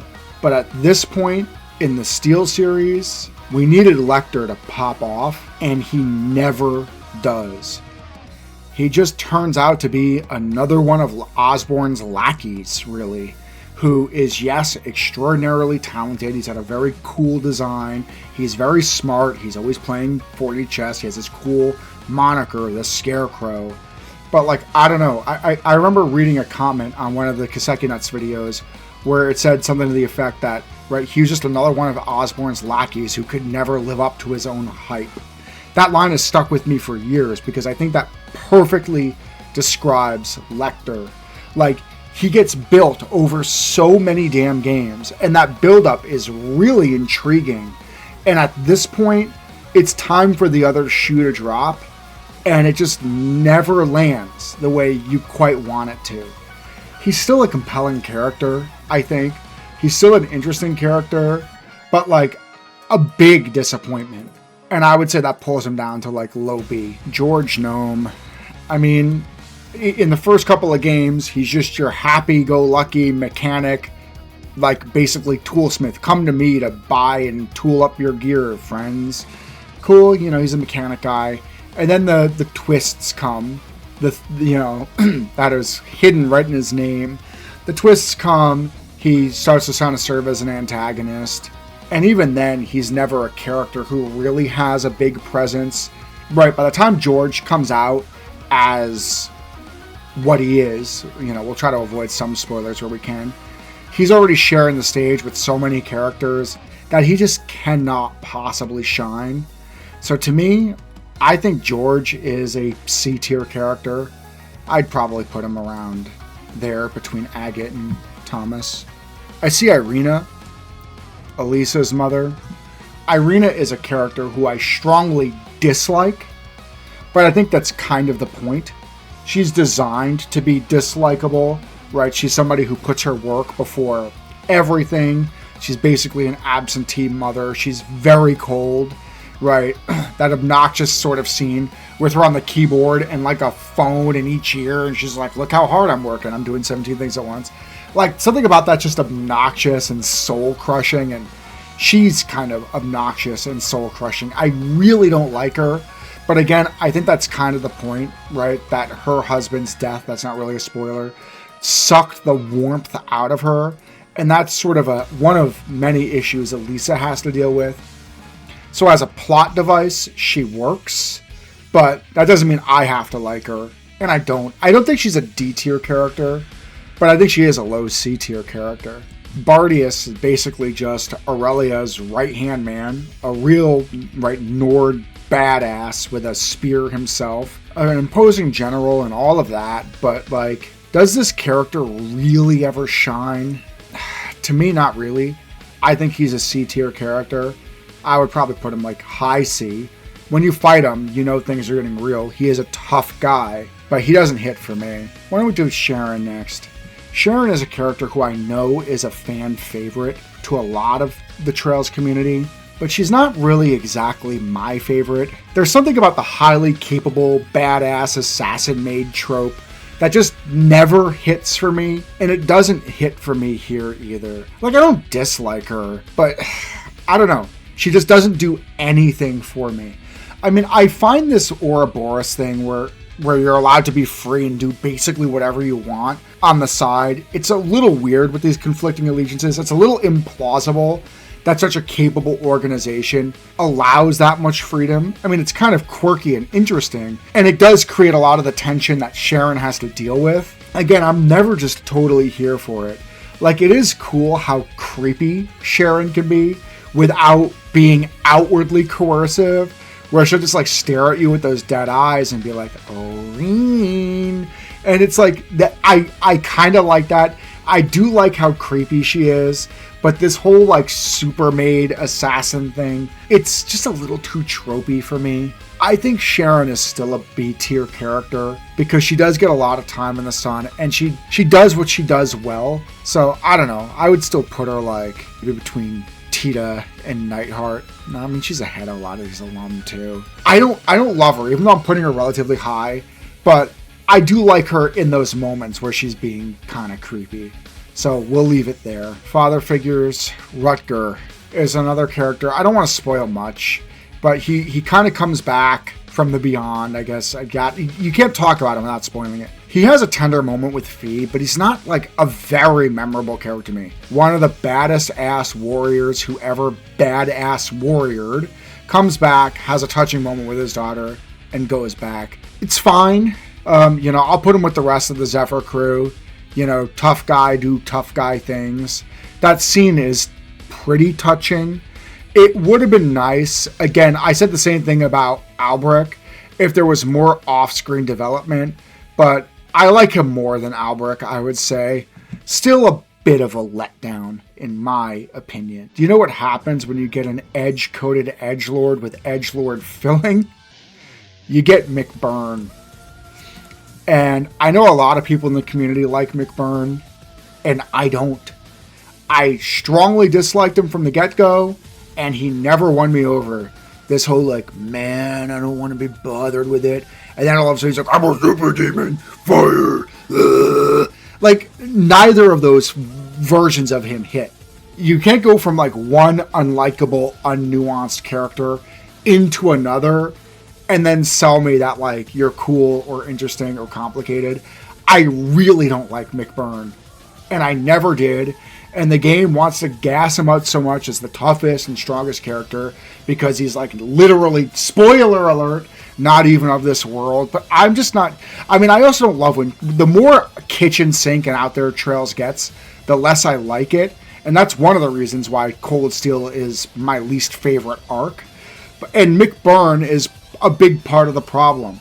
This character just does not work. He does not hit for me. He's not bad, but I think he is D. I'd put him between Ash and the Emperor and Empress. McBurn is not for me. He's not an interesting antagonist ever. He's not an interesting frenemy. I don't like him. I don't like him at all. Let's move on. Campanella, on the other hand, is a villain who I respect. And I actually think he gets a really good moment where he kind of cracks a little bit. Yuna gets under his skin, where she tough talks him and calls him out. I think in the Michelin Wetlands is where I recall that happening. And that just shows a little bit of depth, right? He's usually so unfazed. He's in control of everything. And Yuna, Queen frickin' Yuna, one of the best characters on this cast, fight me on it, gets under his skin. And that adds a little bit of depth to him. He's been on screen for many games. He's been an antagonist for many games. You still don't quite know what he's about. But I think that alone pulls him up to be. I still think he's one of the better Trails villains. I would put him around there. Let's move on. Cedric. Cedric's a very unlikable character, but I think that's by design. I do not like Cedric, but I think I like what Cedric does, and I like his arc. I like his inferiority complex against his siblings and family, and how that shifts him into this tough guy ruse to become the sort of jerkish, high school bully that he becomes into. And then, Shirley, who we'll talk about next, I guess, really challenges him, whoops his ass, calls him out for being the wuss that he kind of is. And so he's a very unlikable character, but that makes for a good villain. I think Cedric is a low B tier character. I think his motives are plausible given his circumstances, his weaknesses at birth, and again, his inferiority complex. And there is development, and there is an arc there. I'm not even sure if we're done seeing where Cedric and I guess Shirley land, but that duo worked way better than I possibly thought it should have. If you saw my crossbow video, I really don't like Shirley, but here we are. So yeah, I think he's low B. And Shirley, I think Shirley gets a much better showing here than she did in Crossbow. She's still a psychopath. She's still fairly unnuanced, but she's eased up a bit to the betterment of the character. And again, the dynamic with her and Cedric, I think, is actually pretty compelling. So I would put her high C at this point. Again, just like Cedric, I don't like her. I don't like the character. There are antagonists here I like. Duvalie when she has Arion, right? There's a lot of them who I really like. Claire when she's up against Scarlet, absolute baddie, right? There's a lot of them that I like, but I don't like Shirley, and I never will. But I think I like what she's doing for the plot at this point. Enough to call her a high C character, which is quite an ascent from the last list. One of my very favorite characters in the Sky arc. Why don't we talk about Olivier and Shara? And I'm going to actually talk about Shara first. Shara, I love Scherazard to pieces. She is best girl of the Sky arc. And I felt nothing but completely let down by Shara here. She gets very little screen time, and everything she does is to just be Olivier's bride. You would think this woman was a friggin' damsel if you didn't play the first 3 games. Shara's a badass. She'll use her whip, her spells, her feminine wiles, her alcohol problem. She'll use every trick to her advantage, and she's not even a playable character. Are you friggin' kidding me? I could play edgelord coated edgelord soaked in edge juice, but I don't get to play my girl Shara? Are you kidding me? Come on, man. And like, it's never, you know, and somebody else said this in a comment that I read like years ago. It's kind of, and this isn't totally Steele's fault, but I'm going to take it out here anyway. Like, it is kind of annoying that, like, the full extent of her romance in Olivier, barring, like, very superficial hints in Sky, it's all done off screen. Falcom, honor your foundation. She is one of the main characters of the very first game. We play this series because we love the continuity. We are here for it. Throw our girl a friggin' crumb, man. So I can't be happy with the way Shara was handled here. She doesn't get nearly enough. She deserves more. She's best girl from the Sky Arc. Like, well, that's my opinion. I know a lot of people like, it's still a better character, but Shara's the hotter character. Anyway, so I was very disappointed.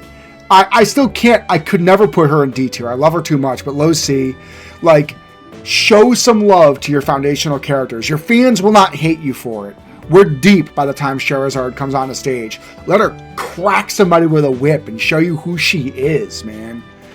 Anyway, Olivier, I kind of feel the same way about.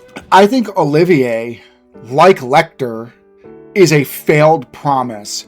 Going back from that door in Sky the Third, where you're showing his rivalry with Osborne. Again, Olivier is one of the, if not the most popular character in the Sky Arc. Why are you guys playing it so safe? Pump him up to center stage, Falcom. It's okay. We were here for it. We were invested in Olivier. We love him. And let him be more Olivier. Let him go over the top. Let him dazzle and confuse people with his quirkiness, with his dorkiness. Like, I felt like, yes, Olivier is still foundational in the Steel Arc for what he does, setting up Class 7. He does get to play some big roles behind the scenes, but it's mostly behind the scenes. Like, Falcom played it way too safe. Nobody would have fought Olivier being, like, a major, major character from Steel, like, even 2 on, right? You introduce new characters in 1, maybe there's a soft reset in 3rd, but, like, Olivier, I think, deserved a lot more than he got. He is one of the characters we've been following since the beginning. We get this teaser in the Sky Door, the other half, which does deliver. Maybe we'll talk about him next. Olivier doesn't get to go there. And it's too bad because he's one of the most likable characters in the series. He's one of the most well-written characters in the series. He's extraordinarily charming. He just oozes character depth. There's so much that could have been done with Olivier, and I think not nearly enough of it was done with him. Honor your foundation, Falcom. If you're going to make, like, dozens of games that are a continuous plot, you don't have to be gun shy about how much you shine these returning characters from your foundational games. That's my opinion, and if you disagree with me on that, fight me, okay? But with all that said, I think Olivier is still a B tier character. He should have been peak. If he was handled more properly, he would have been peak. I think he's B. I'd put him, like, just ahead of his sister. All right, and the doggo goes in the bottom. I mean, let's be a little bit weird here. Olivier is still kind of high, but he deserved way more than he got. It hurts. I know Toa is a fan favorite. I'm not generally a fan of lollies, right? Of girls that are designed to look like little children, but it's okay to romance them because they're actually older than you. I'll be honest, maybe that's a personal bias. That grosses me out. But, you know, romance options or implications with Toa aside, I think she's a very charming character. She's such a hard little worker. She's brilliant, and she gets a lot of screen time. I mean, I will say that. Like, a lot of why Toa is so memorable is because, more so than even most of the Class 7, I feel like, Toa just consistently, she's one of the darlings of Falcom, and I think Falcom could have done better picking better darlings, and now that I'm thinking about it, it's annoying me more and more, and that's probably going to make me rank her lower. I think Toa is still a likable character. She's got a lot of presence. But yeah, actually, the more I think about it, she's kind of punching under her weight class for me, though. Like, yes, I'm so charming and I work really hard and here's the report on everything. Like, that's cute, but like, it's kind of a shtick and it gets a little tired. Low B, I'm moving on. And I probably pissed everybody off with that, but that's how I feel the more I'm thinking about it. I'm moving on. That's Toa. Victor's cool, but I don't love Victor. And part of why I don't love Victor, and actually the Kaseki Nut said this in one of his videos, and I'll echo it. It was a miss bringing Victor back. It would have been way better for Laura's development and for Laura as a character who basically gets completely shelved after Cold Steel 2 if Victor would have passed, but he didn't. And I like him more than a lot of the other Swordmasters on this, right? He's a very dignified noble. He's a likable character. He's charming. He's extraordinarily powerful, even after he gets that grievous injury. I think that there were some writing mistakes around Victor, and I think that does kick him down into the C tier. I would say probably between Thomas and Van Dyke is where I would put Victor. You know what, since we just did Victor, why don't we do Laura? Laura is, I know, another fan favorite. She's not my favorite. I think Laura is... I always felt like, even though I was glad that the conflict between her and Fee was there in the first Steel, I feel like it got resolved way too quickly and too cleanly. Unlike Eustace and Machias's, which had more time to fester and was a bit more plausible and earned. And Laura was the driver of that conflict. And that was annoying and not super satisfactory to me. And outside of that, what is Laura's character, really? It is, right, she was a bit of a klutz with machines, was it? And other than that, it's like, I'm Sword Girl. I want to be the best Sword Girl who ever Sword Girled. I sword. Sword. And for like a main character, I expect more, right? She's a dignified noble. She's a very likable noble. She's a very likable character, but I don't think she's hitting above her weight class. And I will say some of that's not Laura's fault. Laura gets completely shelved by Falcom in the later game. She just does not get very big moments. That really hurts her. And tar and feather me, guys.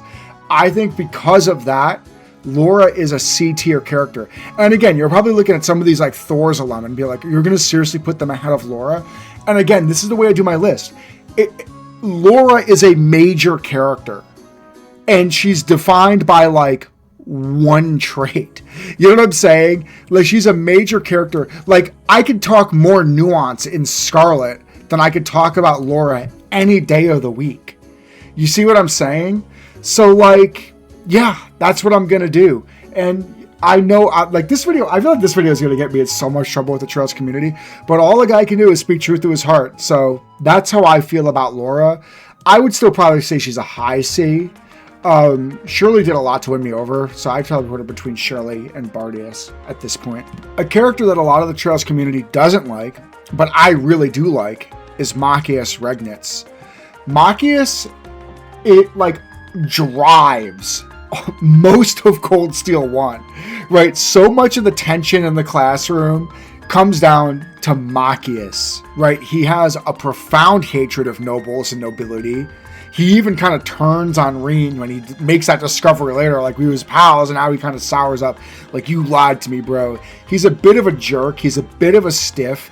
And after that tension gets resolved, Matteus really does kind of fade into the background as just this, like, administrator who really likes coffee. But for how much he does in setting up the first game, basically single-handedly, I think Matteus is a low A-tier character. He brings a lot to the table in terms of really adding tension to the classroom, and it would be boring without him. So I'm glad he exists. Matteus gets my seal of approval. That's probably also an unpopular opinion because people would probably put him way lower because he's kind of unlikable, but I think he does kind of mellow out and clean up, and I like what he did for the story. And to be fair, I feel the exact same way about Eustace, and I would put Eustace a bit higher than Matteus. In fact, I'd put Eustace probably at the top of A. Eustace is consistently a good character, right? He's always a dignified noble who's trying to find his way.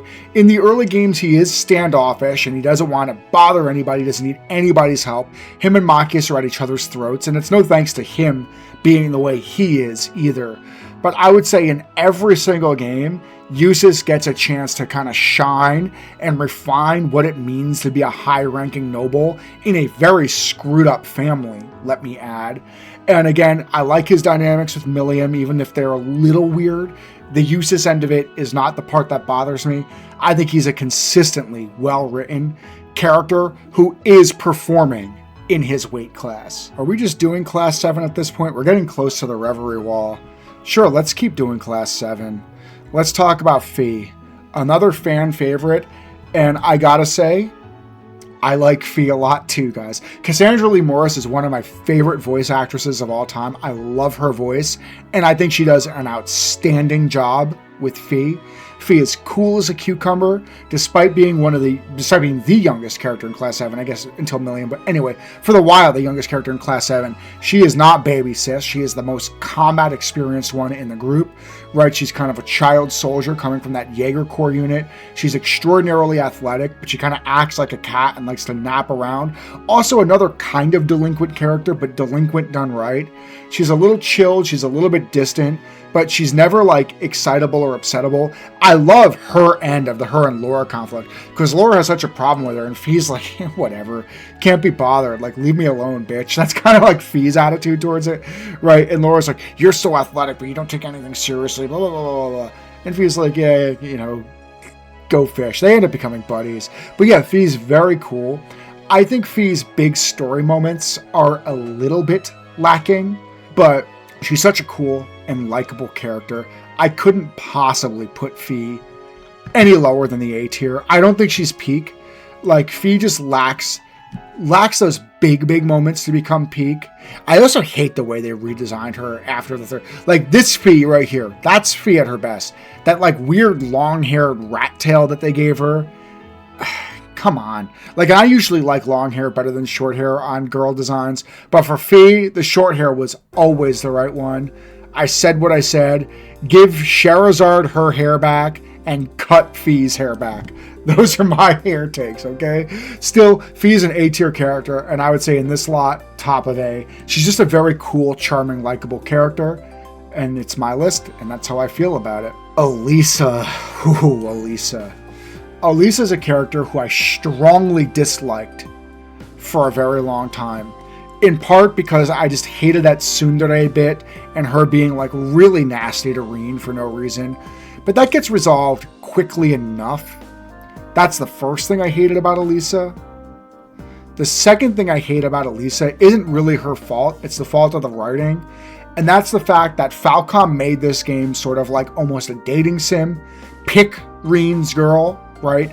But despite that, Elisa is clearly the favorite of the writers. She is the canon girl. And here's the thing. I hate the dating sim elements of Steel. And the bonding elements altogether. No, these games are story-rich games. Just write the stuff in, story-rich game. Don't bother me with these optional things. Make it all baked in. And make the romances canon, just like they did in first chapter, because it works way better. But if you're not going to do that, then do not have a canon girl. That's extraordinarily annoying that I've been dating Emma for like 17 games, and Elisa is still trying to make a move on me every other scene. Homie, don't play that. You know what I'm saying? But that's like the fault of writing around her, but it reflects through her character, and it's kind of annoying. Mixes with the fact that Elisa too, like, she gets some big moments, but they don't land. We talked about Albrecht, blah, blah, blah, blah, blah. I don't want to spoil that. But that moment did not get the landing or setup that it needed. And other than that, it's like she's kind of good with machines. She's not nearly the best character on this list with machines. So she doesn't like ever really shine. She's kind of like rich girl with a bit of an attitude who's handy with a bow, who's supposed to be Reen's girlfriend. And if they would have just went all the way with that, right? And she was the one and only romance, maybe there would have been a lot more meat on the bones, and she would have been a much more likable character. Because I will say, Elisa did grow on me. I think she actually is a very charming and likable character. And some of those moments she has with Reen that are just canon are outstanding moments. But again, because of all of this optional stuff, Elisa becomes a real confounding variable, and that works strongly to her detriment. I think despite all of that, Elisa is still a B-tier character. But there are some countervailing forces holding her back, and so I think she's a low B-tier character. Maybe around there. Instructor Sarah. Bombshell babe. Cool as a cucumber. Funny, acts irresponsible, but is always looking out for her students. She's playing 4D chess, making sure that there's eyes on, even though she's hands off with the way she teaches them. Sarah is the teacher everybody wished they had. I love Sarah Valentine. Sarah is an outstanding character, extraordinarily charming, very hot, very capable in battle, funny, amusing, quirky, has a bit of an alcohol problem, but we forgive you, Teach. Sarah is definitely a peak character. I would say probably between Duvalie and Aryan Road. I love Sarah to pieces. I think she was the perfect instructor for this uptight, sort of tense Class 7. A lot of them don't believe in her. They think she's just like a bum delinquent herself because she kind of acts like that. But when the chips are down, she smacks them around and she's like, okay, now do you believe in my power? Get in line, kids. This is how we're running the program. I love Sarah so much. She does fall off a bit in the later games. I wish Sarah got a little bit more moments, but the amount of trust and just charm that she earns and wins in those early games, take it, Queen. You're a peak character. I said what I said. For those of you guys who have been following my combat power tier lists for a while, you know who my best girl is, because I say it every chance I get, because I really, really, really like this character, although there are some issues that we will talk about. But my favorite character in Class 7, from very early in my Steel 1 playthrough, and it never relinquished, was Best Girl, Class Prez, Super Genius, Hot Mage, Mama Bear, Emma Milstein. I love Emma so much. She's a sweetheart. She's very smart. She's the character in the class that has the least beefs with anybody else. She's just impossibly easy to get along with. Even as a non-noble, everybody respects her because she's by far the smartest person in the room. She makes a wonderful frontman to their band when she sings. She is... I love Emma. She's my waifu. But we got to put my biases aside for a second. I think even with my biases aside, Emma is still the reason why she was my favorite character early on is because despite the fact that she's kind of like hiding in plain sight, she just looks like this nerdy, bookish class prez. How could she, surrounded by like these mercenaries and sword masters and other shit, you're thinking, oh wait, yeah, there's nothing special about her. But pretty quickly, you start to see her whipping out these powers that she doesn't want to explain. And she quickly becomes the most mysterious character in Class 7. And she's the only character whose mystery gets to run all the way through the entire first game without being resolved. Mix this with the fact that as you learn more and more, and eventually way later get to see her hidden village, she's got all of these powers. She is there to guide the Awakener. I think Emma should have been the canon girl, and I actually read a funny conspiracy theory that Celine existed in her role to basically nerf Emma's screen time so that she couldn't be the clear canon girl. And you know what?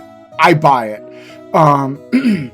But even with that notwithstanding, I think for what she is and what she does and her mystery and just being such a warm, likable character, in addition to that mystery and being best waifu and being the best support mage in the entire damn game, I mean, I know I'm overinflating her with my own bias, but it's my list. I would still put her probably here between Sarah and Aryan Road. I love Emma a lot. She was a joy. She's my favorite Class 7 character, except for maybe one other, but yeah, Emma's outstanding. I said I'm doing Class 7, but let's do Celine really quickly. And I'm going to be honest with you guys. I don't love Celine. Again, I feel like Celine existed to nerf Emma's screen time. The amount of like one-on-one time she gets with the Awakener when it's supposed to be the witch's job to guide the Awakener, it's kind of obnoxious and it feels kind of unearned. And, she's a cat and she acts like a cat. Like, she's kind of like a tsundere cat of her own. Like, on her face, I don't really love Celine. Her personality doesn't totally hit for me. And the fact, again, that she just exists to steal screen time from one of my favorite characters, I don't love her. I think Celine's a D-tier character. Maybe that's a hot take. That's my take. Reine Schwarzer is my least favorite of Trail's protagonists by a pretty wide margin. And there's a pretty good number of reasons why that is. The first is like a meta reason where it's just extraordinarily clear to me that he is like the darling of the franchise, that the franchise like wanted to spoil him more than they spoiled other characters with superpowers and with aura, quote unquote, and that annoys me. The second reason is the fact that every woman within 50 country miles of him has the hots for him and will not let go like a dog on a bone. And it's just gross and it's obnoxious and it prevents the wider cast from intermingling the way that they were able to in, say, Sky. Like, all of these women are going to be bachelorettes for the rest of their lives because there's only one Reine.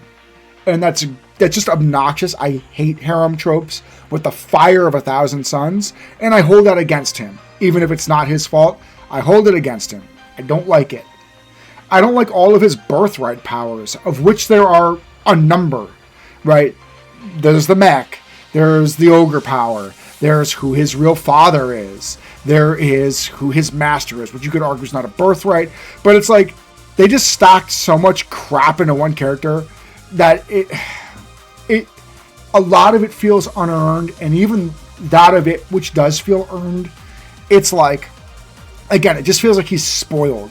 Like they're just dumping a whole kitchen sink worth of superpowers and abilities into one character, and I don't love it. And on top of all of that, I don't think his character's that nuanced. He's no Van Arkwright, for those of you who, like, he's no Estelle Bright. He's no Kevin Graham. I would say Lloyd is maybe the closest to him, but I like Lloyd a little bit more. He's this good guy who will always stick his head out for everybody, right? He's like almost annoyingly perfect. It's kind of obnoxious, and I don't love Reine. And he's your main character, and he never hit for me. He never hit for me. He's your main character. And I don't know what to say, man. That's probably a hot take. I feel like it would be criminal to put him in C tier, even though I'm tempted. But I'm going to leave him here at the bottom of B tier. That's how I feel about Reine. Now, how much trouble did that get me into? We just did Reine. Let's do Valimar. A lot of people love the Divine Knights in Trails. Hot take, I don't. I thought Trails was at its best when it focused on interpersonal relationships between people, when it was highly political, when it was up close and intimate. Those of you who are fans of the channel know that for all of those reasons, Trails in the Sky first chapter is by far my favorite game in the series, and nothing that Cold Steel does can even come close to touching that. You probably disagree with that, but that's my opinion. And by the time when Mechs came in at the very end of the first game, it just felt like out of left field, and I was not here for it. And I love Mechs. Xenogears is my favorite game of all time. I like Mechs, but they came out of nowhere here. And Reine already gets way more screen time than he needs in such an ensemble cast. So to make this fight archetype that focuses on him solely even more, to give him this almost, not fully, but almost exclusive power to shift much needed attention off of some of these other characters, such as those in his class, off of them into him, I'm not here for it. And sorry, Valimar, I blame a little bit of that on you. So I know a lot of people, including the Kaseki Nut, love all of that. I don't. I actually think Trails would have been better off without the Divine Knights at all. Let the people duke it out. That's how I feel. The fights are still fun. They were still pretty cool. But that's how I felt. And Valimar, therefore, to me, is a low C tier character. And are you guys all going to unsubscribe from me after this list? Steel is my least favorite game. There's still some more peak characters coming too. Like, I like Daybreak more too, but Steel is my least favorite arc. When we get to Reverie, there's going to be some bangers too. But anyway, that's how I felt. Okay, here's one. Here's one that maybe you guys will get behind. My actual favorite character of Class 7, and actually easily my favorite character out of anybody I've talked about so far, is Crow Armbrust. He's top of peak right now. I love Crow to absolute pieces. I wish he was the main character, not Reen. Unlike Ash, who's a bit of a prick, by the way, this is a delinquent done right. A likable, charming delinquent, a bit of a bad boy that he doesn't take his angst out on other people. Well, not the school version of him, because he is a bit of a terrorist too, although you understand that. He's an extraordinarily deep and well-written and rounded character. I think you can argue he's a bit of an anti-hero. I would have loved an alternate Cold Steel where you play as Crow, but I think Crow probably does work better as not a point of view character, to be fair. That twist totally got me. You got me, Trails. That twist, you got me. And everything that comes after, his relationship with Vita, who we should talk about soon, everything. Crow is an outstanding character. Very complicated, both as a friend and an enemy. You never quite hate him. He does take some pretty drastic measures. He does some really bad things. And I think he does, in the fullness of time, redeem. Crow is just an awesome character, who I can't say enough good things of. This is Trail's character writing at his absolute best. I'm a Crow fan here. Let's talk about Vita. I'm a Vita fan too. I think Vita goes like all the way next to Crow. Vita, kind of like Aryan Road, shows the depth and complexity of Ouroboros, because Vita, also a very high-ranking officer, is clearly good. She's not evil, right? And her double personality, triple personality, right? She's an actress, she's a radio host, right? As Misty. She has, I don't even know who her voice actress is, but her voice actress is really charming. She does a really good job selling Misty's relaxing, cool radio vibe. She's an amazing playable character. She's just enchanting every time she's on screen. And she also, I think, unlike Celine, who I feel like cannibalizes Emma, Vita gets to serve as this benchmark that Emma looks up to and strives to, despite the adversarialness that is on display there. I think Vita is an outstanding character. Again, she's what happens when you put a lot of nuance into a character and put them on the quote-unquote bad guy side. And the implied romance between her and Crow, I wish they would have taken it further, but it's charming for what it is. I see Randy over here. I must have missed him in Instructors. Randy, if you guys saw my Crossbell videos, know that Randy is my very favorite character in the Crossbell arc. I think that gets drastically toned down here. I don't blame that on anybody. This is a huge cast. Randy can't shine here the way he did there, and that is actually nobody's fault. But I think for what he does, he's still very much Randy. He's still very charismatic. He's still very easygoing. He's still very charming. He loves his people in Crossbell that he had to leave behind. And there are some tensions for him internally there. I think for what he does, he works. I don't think he can quite shine, but I definitely think he earns himself a spot in the high B tier. Maybe that's some of my Randy bias coming through, but I would probably put him just below Altina, just ahead of Fiona here in like the high B. Actually, I put Olaf a little too high. We'll put Olaf right with Fiona too. All right, there we go. So, Randy, we still love you. You can't shine as bright here, but of course you can't. That's fine. Teo, I would say, falls significantly further behind. She's still a very lovable and very likable character, but her glory days are behind her. She's now just being more of Teo. Her big struggles are largely resolved. I still love Teo. She was my second favorite character of the Crossbell arc. She can't shine as bright here. And again, I think that's fine. She's still a very charming character. Overall, I like Teo a lot more than I like Altina. I know that that's a little bit of a hot take. Maybe that's not super hot because I think Teo's popular too. But not here. Altina gets a lot more development and screen time here. So Altina's a better character here. But all of my residual love for Teo at least pulls her up to the B tier. I know that Kaseki Nut loves Toval a lot. I don't dislike him. But any character who I have to read literature on to get the fullness of their character, that's against my bias. As you guys know, or I should say fans of this channel know, I am a short game Andy. I don't like padding. I don't like games that are too long. I value my time. I already don't have nearly enough time to get through all the games that I want to play and get through my backlog. Therefore, I am fundamentally unwilling to read support literature to get what I need to get out of a character.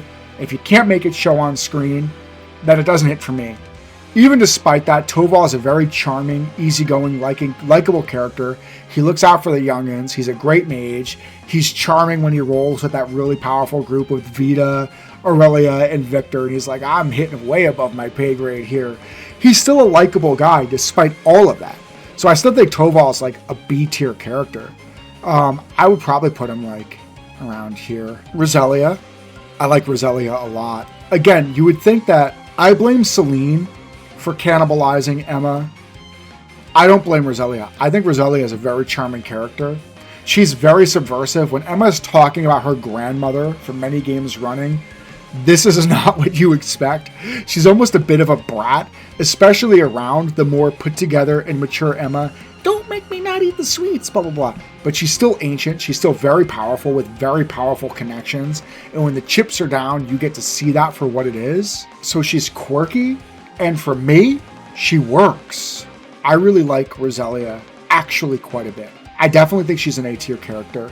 And I would probably put her between Eustace and Professor G. Schmidt. Gileath Osborne. Come on, guys. You guys have been if you've been following this series, you know that Gileath Osborne is peak. I think Gileath Osborne. I've been talking a lot about failed promises on this list. Right? Cassius Bright, I thought was a failed promise. Lechter Arundel, I think was a failed promise. There's some other ones here that I'm probably not forgetting about it. I said it earlier, right? Scherazard and Olivier, I think were failed promises. Like we should have saw more with that. But Gileath Osborne is a fulfilled promise. One of the best written villains and antagonists in RPG history. If you know why, you know why. If you don't, play the game. Right? He's extraordinarily deep, with deep connections to ancient game lore, to major characters. He's playing 4D chess. He actually has a good-hearted goal beneath all of these otherwise evil-seeming machinations that he's up to. And it's all plausible, and it's all earned. And he is an extremely compelling and well-written character who steals the scene every time he's on stage. He has infinite amounts of aura. It is unreal how hard Falcom cooked when making this villain, and I wonder if they will ever be able to achieve this again. Gileath Osborne is Trail's master writing brilliance. He is the father of all fulfilled promises. And I would put him just behind Crow and ahead of Vita. I like Crow more.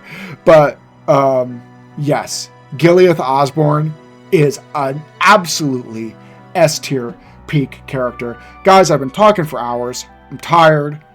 For you, it's just going to probably look like me, like, warping into a new shirt tomorrow. But we're going to pause it here, and we'll pick up. Alright, I'm back to do the Reverie cast. And, yes, I look different. In new clothes, different shoot. I'm in critical need of a haircut, and I don't feel like waxing it up right now. Yada, yada, yada. Who cares, right? I realized in looking at where I left off that there was one character who I probably could have done in the steel portion that's here. So we'll do her really quick. That's Lucy Silent. What do I got to say about Lucy? Right? Total babe. That's fun, but like not a really big character. I would say that, right, she gets that moment with Lechter where she promises him that they need to have a reunion or something like that. And other than that, she's from Armaferia, and what she's up to, real talk, I don't remember. If Lucy had a bigger story impact, I would remember it. I remember her being really cute and having a moment with Lechter, which just makes sense, right? Reunion, calling back to the third, but you put all that together, I don't know. It's a C-tier character for me. I would probably put her, like, between Thomas and Victor. That's not fair. She needs to go lower than that. Like, more could have been done with Lucy. I get the feeling that we haven't seen the last of her, so I'll put her, like, low C. Okay, yeah. Now we're looking at the cast that I think I want to talk about, kind of from Reverie on. Some of these, like Joshua and Estelle and Lloyd and them, I don't think it super matters, but I think it's fun to do them in this section of the video. Let's start small. Let's talk about Wald. Wald is in his redemption arc. He's now like a low level. Is he a squire maybe for the church? He's trying to clean it up. He's trying to clean up his act. If you guys remember my crossbow video, I really didn't like Wald, and I still don't love him here. Like, I think he graduates out of bad. I like to see character development. I like to see redemption, but like... I don't know. He's still a D tier character for me. Wald just never hits. Maybe he never will. Another character who never hits, she didn't hit in her own series. I don't know why she would hit here. For me, that's Noelle. She is ever boring. I think she does have like that motorcycle scene. Doesn't she do that? She has like a badass scene in this one. But like, I don't know. She's not a D tier character. I think she's still a C tier character. Noelle she just really never shines for me. I mean, I guess she still shines more than Gaius, and she's less annoying than Millium, and the Stall Ritter are aggressively mid. Noelle can go, like, around there, but she still doesn't really hit for me. If you guys watched my Trails in the Sky video, you know that I'm not a big fan of Erica. I think she's gotten a little bit better here. And, again, this Agate ship thing, which she almost seems to be starting to warm up to, I can't stand any of it, so she went from, like, right, this annoying tiger mom to I don't even know what. She's still not a great character, but I think she graduates to D. I would put her like there. Ilya, well, we won't spoil what happens to Ilya in Reverie. She actually gets like a fairly big role, but without spoiling too much, it's a role where she is not of her own mind, which is a shame. If you guys saw the Crossbow, you know that I thought Ilya was a peak character. I really, really like this character. In Reverie, she's there, but she doesn't really get to be herself, so she feels like underutilized. But the way her role plays out, it's fine. She just doesn't get to shine the way you would expect from Ilya. I still think she gets to manage to be a high C, because Ilya is just always awesome in my opinion, but I don't think I could, in good faith, put her any higher than that. Why don't we talk about Ian? I'm going to bring him up high. He's going to land high. If you guys remember, I was a huge fan of Ian in the Crossbell arc. And in Reverie, he plays a very small role. Well, he plays a huge role, but he doesn't have a ton of screen time. But his role, for starters, looking after Shizuku while he's imprisoned, and also for his role in communicating with Elysium, and basically being the humanity and persona that listened to this super AI and helped steer it in the course with which he did, I can't dislike Ian for that. He's just an amazing character. You can tell that he has a big heart. You could tell that he has a guilty conscience for the things that he did in his criminal arc in Crossbell. He's always going to be, I think, one of my favorite Trails characters. I can't possibly put him peak, but again, for how small of a role he has for the Steel arc, it's still extremely impactful and extremely him. It is so plausible to imagine him talking to the super AI who I won't name just because I'm trying to be as spoiler free as possible. Like, yeah, super cool. Super Ian. Low A tier works totally fine for me. Dudley. If you guys remember, I loved Dudley in Crossbell.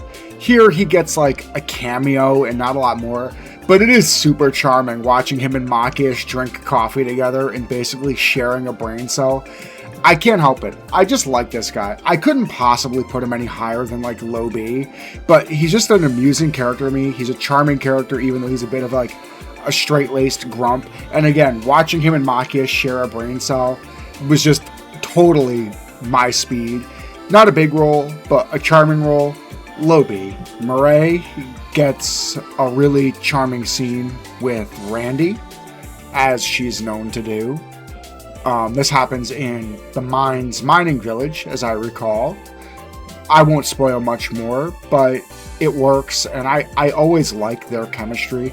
Again, Murray never really gets to come into her own as a focal character, and I think even though I like her on balance for the size of her role, I think even B would just be unfairly high. But Murray can certainly go in, somewhere in the C tier for me. Again, not a big role, but for what she does, I like her. Sao Lee. This guy just always hits, man. Like, he does not get a very big role in the Steel arc, but he still gets to be his menacing, conniving, white orchid dragon self that he always is. Again, a small role, but definitely deserves a B tier, and I would say, like, upper B tier. Maybe around here. I like this character. He's always a good, almost villain. And yeah, his little role here totally worked for me. Let's do Swin and Nadia. We'll start with Swin, and honestly, Swin's kind of boring. He's the straight man to Nadia's, well, we'll talk about Nadia in a minute. right? He's an assassin on the run. That's not a spoiler. That's basically right in his premise. There is also the 3 and 9 stuff that you can be reading about, which I actually read in the like there's like a catch-up option in the Reverie menu. I actually did read 3 and 9 just to kind of get a little backstory on him and Nadia, right? Assassin boy on the run, but just like a very straight and narrow character who's frankly pretty boring. I don't dislike Swin, but for the size of the role he's given here, he just never really shines, in my opinion. Now, his sociopathic other half, on the other hand, Nadia is a peak character. Absolutely. There's so much characterization here. For starters, she's consistently funny. Any character who can consistently make me laugh is already going to rate high. But again, you add that to the fact that, unlike Swin, who is completely, trying to divorce from his path, Nadia actually is a little bit crazy. She's actually a sociopath. You can kind of see it in her dead eyes and the torture techniques that she uses when they have to break information from enemies. It's a little creepy, it's a little disturbing, but for me it works, and for me it's really plausible, given her backstory, that she's not totally, and probably never will be, totally recuperated, despite the fact that when the chips aren't down, she's basically lazy, basically just wants to eat sweets and cuddle with teddy bears and crack jokes. She's absolutely crazy. There's some dimension and layer there. She's definitely a peak character, and while I hate to put her ahead of Best Girl, I think she actually is, just because of how interesting and dynamic she is. Nadia is definitely a peak addition from Reverie. Arios. He doesn't really get to have a big story beat here. He just gets to be a badass, which is really all you need Arios to do. You can't hate this guy. He's one of the most badass characters in the entire franchise. The prison break is cool. I'll never forget the music. I think it's called Twilight Hermitage, when they're breaking into Nox prison. It's great. And I remember tearing things apart with this here Divine Blade. But does he get like a big, like really popping role? In my opinion, no. So Arios, for me, right, is kind of a low B, just out of badassery alone, but I don't think I can put him any higher than that. See Ellie McDowell looking at me. I said this before, I always liked Ellie. I just wish that Ellie got some moment to really come into her own and really shine as arguably the female lead of the Crossbell arc. And now here we are, many games later, Ellie's just more Ellie, right? This upstanding stateswoman with a heart of gold, right? A keen sense of justice, and kind of boring. I really like her design, and she's outstanding in combat. So, like, I could put her, like, kind of high C, but I don't think I could put Ellie any higher than that. I'd probably would put her, like, pretty high C. I do like Ellie, even though she just never really can quite shine. Estelle, you guys remember my Trails in the Sky arc. She's my favorite character in the Sky arc overall. She's, I think, one of the best written main game protagonists of all time. But I said it before, and I'll say it again.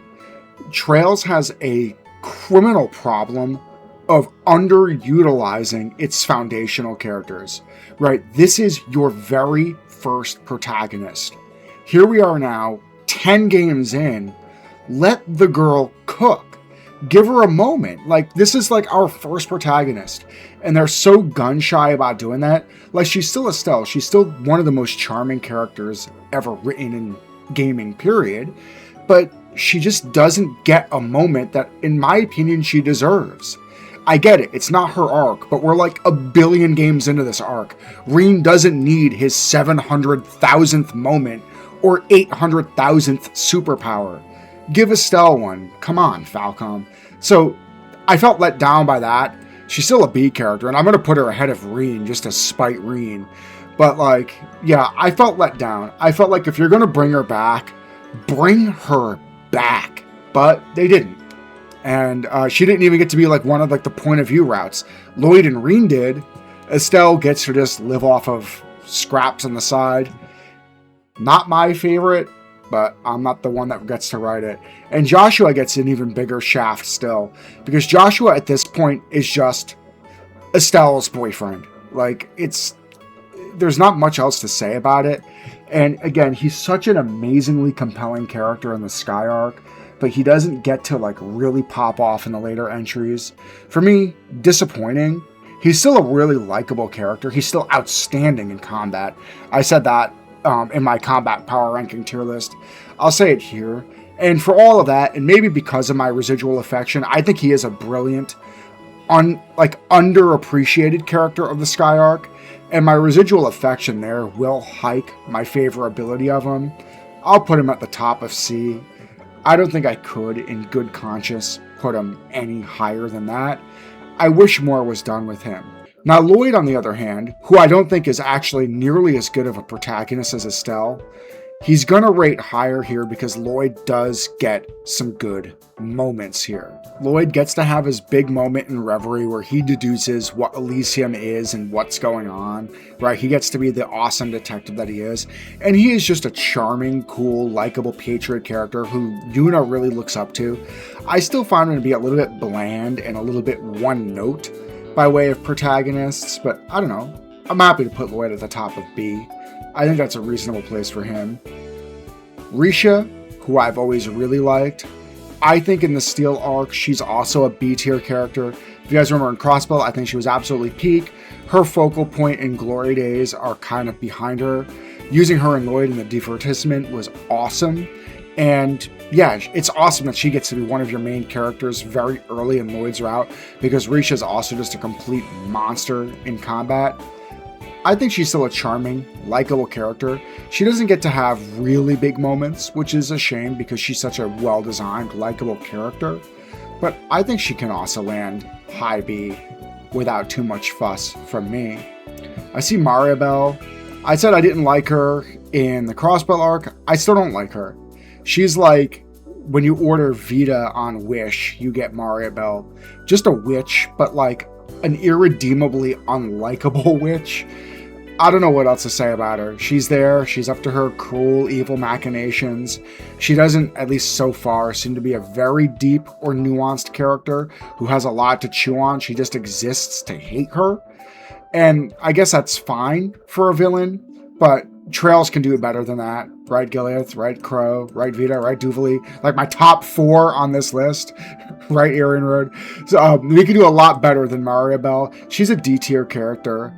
I'd probably put her like around there.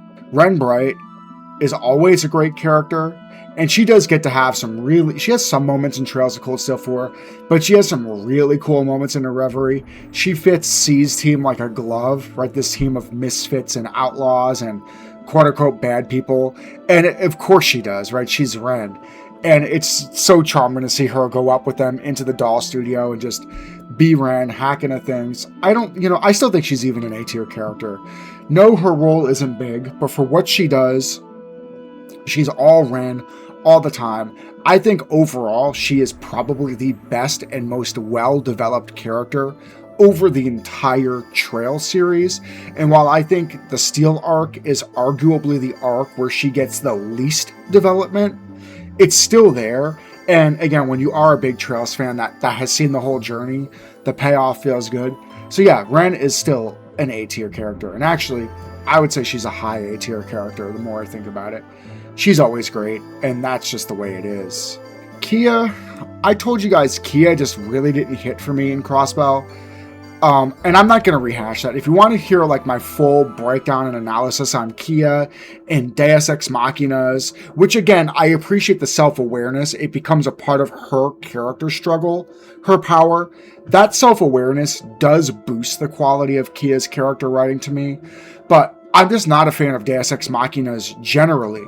So when you are Deus Ex Machina, the character, I have issues. Now those days are behind her. And now she's this cute child who seems to have a knack for gadgets like some of the others. A bit of a prodigy, but like she doesn't really get to shine or come into her own. So I know a lot of people like her because she's a cute kid. For me, she's okay. So I'd consider Kia like a C-tier character. I'd probably put her somewhere around there. Wazi, another character who I thought was completely peak from Crossbell. In Reverie, he's there. he's still a bit of Wazzy. He's still a bit of a pisser, but he doesn't really get to come all the way through. I don't know. I think he's also like high C, low B. The Wazzy's glory days are behind him. I'll put him just ahead of Kia. Let's move on to, in my opinion, the stars of the Reverie show. Let's start with Lapis, who I think is an outstanding character. And she took me completely by surprise because I didn't think I would like Lapis as much as I ended up liking her. I think she's peak. I think she's probably bottom of peak by way of the characters who I have up here. But she is an extraordinarily compelling character with just mystery surrounding her all the way around. I also think, hate on me all you want, guys, she's kind of Altina done better in terms of learning what it is to be people. She's more charming in my opinion. She has a better arc and she definitely has better dialogue scenes. I think the scene with her and a certain someone on the ship after a big reveal of a certain someone's identity, I believe that is one of the, if not the best scenes in like the entire series. It is a stroke of brilliance. It is the turning point of a character's redemption arc. And it is just Trail's character writing at its absolute best. That airship scene, which she is the driver of, I would say, is one of the best scenes in the series. So yeah, Lapis is a brilliant character, and her role, she's, I would say, the central figure of the entire Reverie game, and it's earned, and it's plausible, and it's a little out there, but for me it works, and I think, yeah, Lapis is a peak character. And that just leaves Rufus, and, spoiler, right? Rufus is a big bad villain throughout the Steel games, but a likable villain, right? With terrestrial, and he always has a humanity and a dignity about him. I kind of hated Rufus for the first several games, and I really hated him when he stabbed a certain someone in the back and killed them, but you were supposed to hate Rufus. And that's what makes his redemption arc in Reverie all the sweeter, because he's a character who you just absolutely hate. And these scenes are so well written, and the things he does, and even the sacrifices he makes, or at least tries to make, it's all so powerful, all while still not totally abandoning that dark streak that he always has, right? When he tells Lapis, I do still think like that, and I don't regret doing what I did. That made it harder, right? It gives you some turmoil to really accept that this guy is trying to do good now, because he's still a bit of a sociopath himself. I still think that this is one of the best redemption arcs in the entire series. It's right up there with Alan Richard, and I think arguably better. I think it's better than Crow's redemption arc. Rufus is absolutely a peak character. He's one of my favorite characters in the entire series. He's definitely ahead of Vita. He's ahead of Gileath. I think he's almost everything Gileath does, but in the long run better, especially since he is on his road to redemption. Him versus Crow, that's so hard for me. It's almost a tie. Because I think Crow is just more generally likable, I think Crow has a cooler design, and Crow is just a straight badass in combat. Crow's going to take the crown of my very favorite Steel character, but Rufus, in a different mood, might be it. He is Trail's character writing at its absolute best. He is dynamic, he is layered, and he puts you through a full journey, man. And I know he comes back in Horizon. I get my hands on that game in a couple of weeks. I cannot wait. But yeah, Rufus, he is an outstanding character. One of my favorites in the entire series, and definitely one of my favorites in this arc. All right, guys. Well, that was a slog. I'm going to shrink my head a little bit just to make sure you guys can see the full list. So yeah, this is my Steel plus Reverie character tier list. How much I like the characters, how impactful they are, memorable, how well written I think they are. That stuff, by way of reiteration. How do you think I did? Which of your favorite characters did I completely dumpster here? And which character did you really not like, who I happen to like a whole lot? I love to hear all those disagreements as always, right? This stuff is just for fun. This is just like a big hangout session where we talk about Trails characters. So I can't wait to see what everybody has to say about that. Otherwise, this series is definitely going to go inert for at least a while. I think I will do my Daybreak version of this, which I'm looking very forward to. Probably sometime after I beat Horizon and do some other stuff, right? Like Power and general reviews and stuff of that.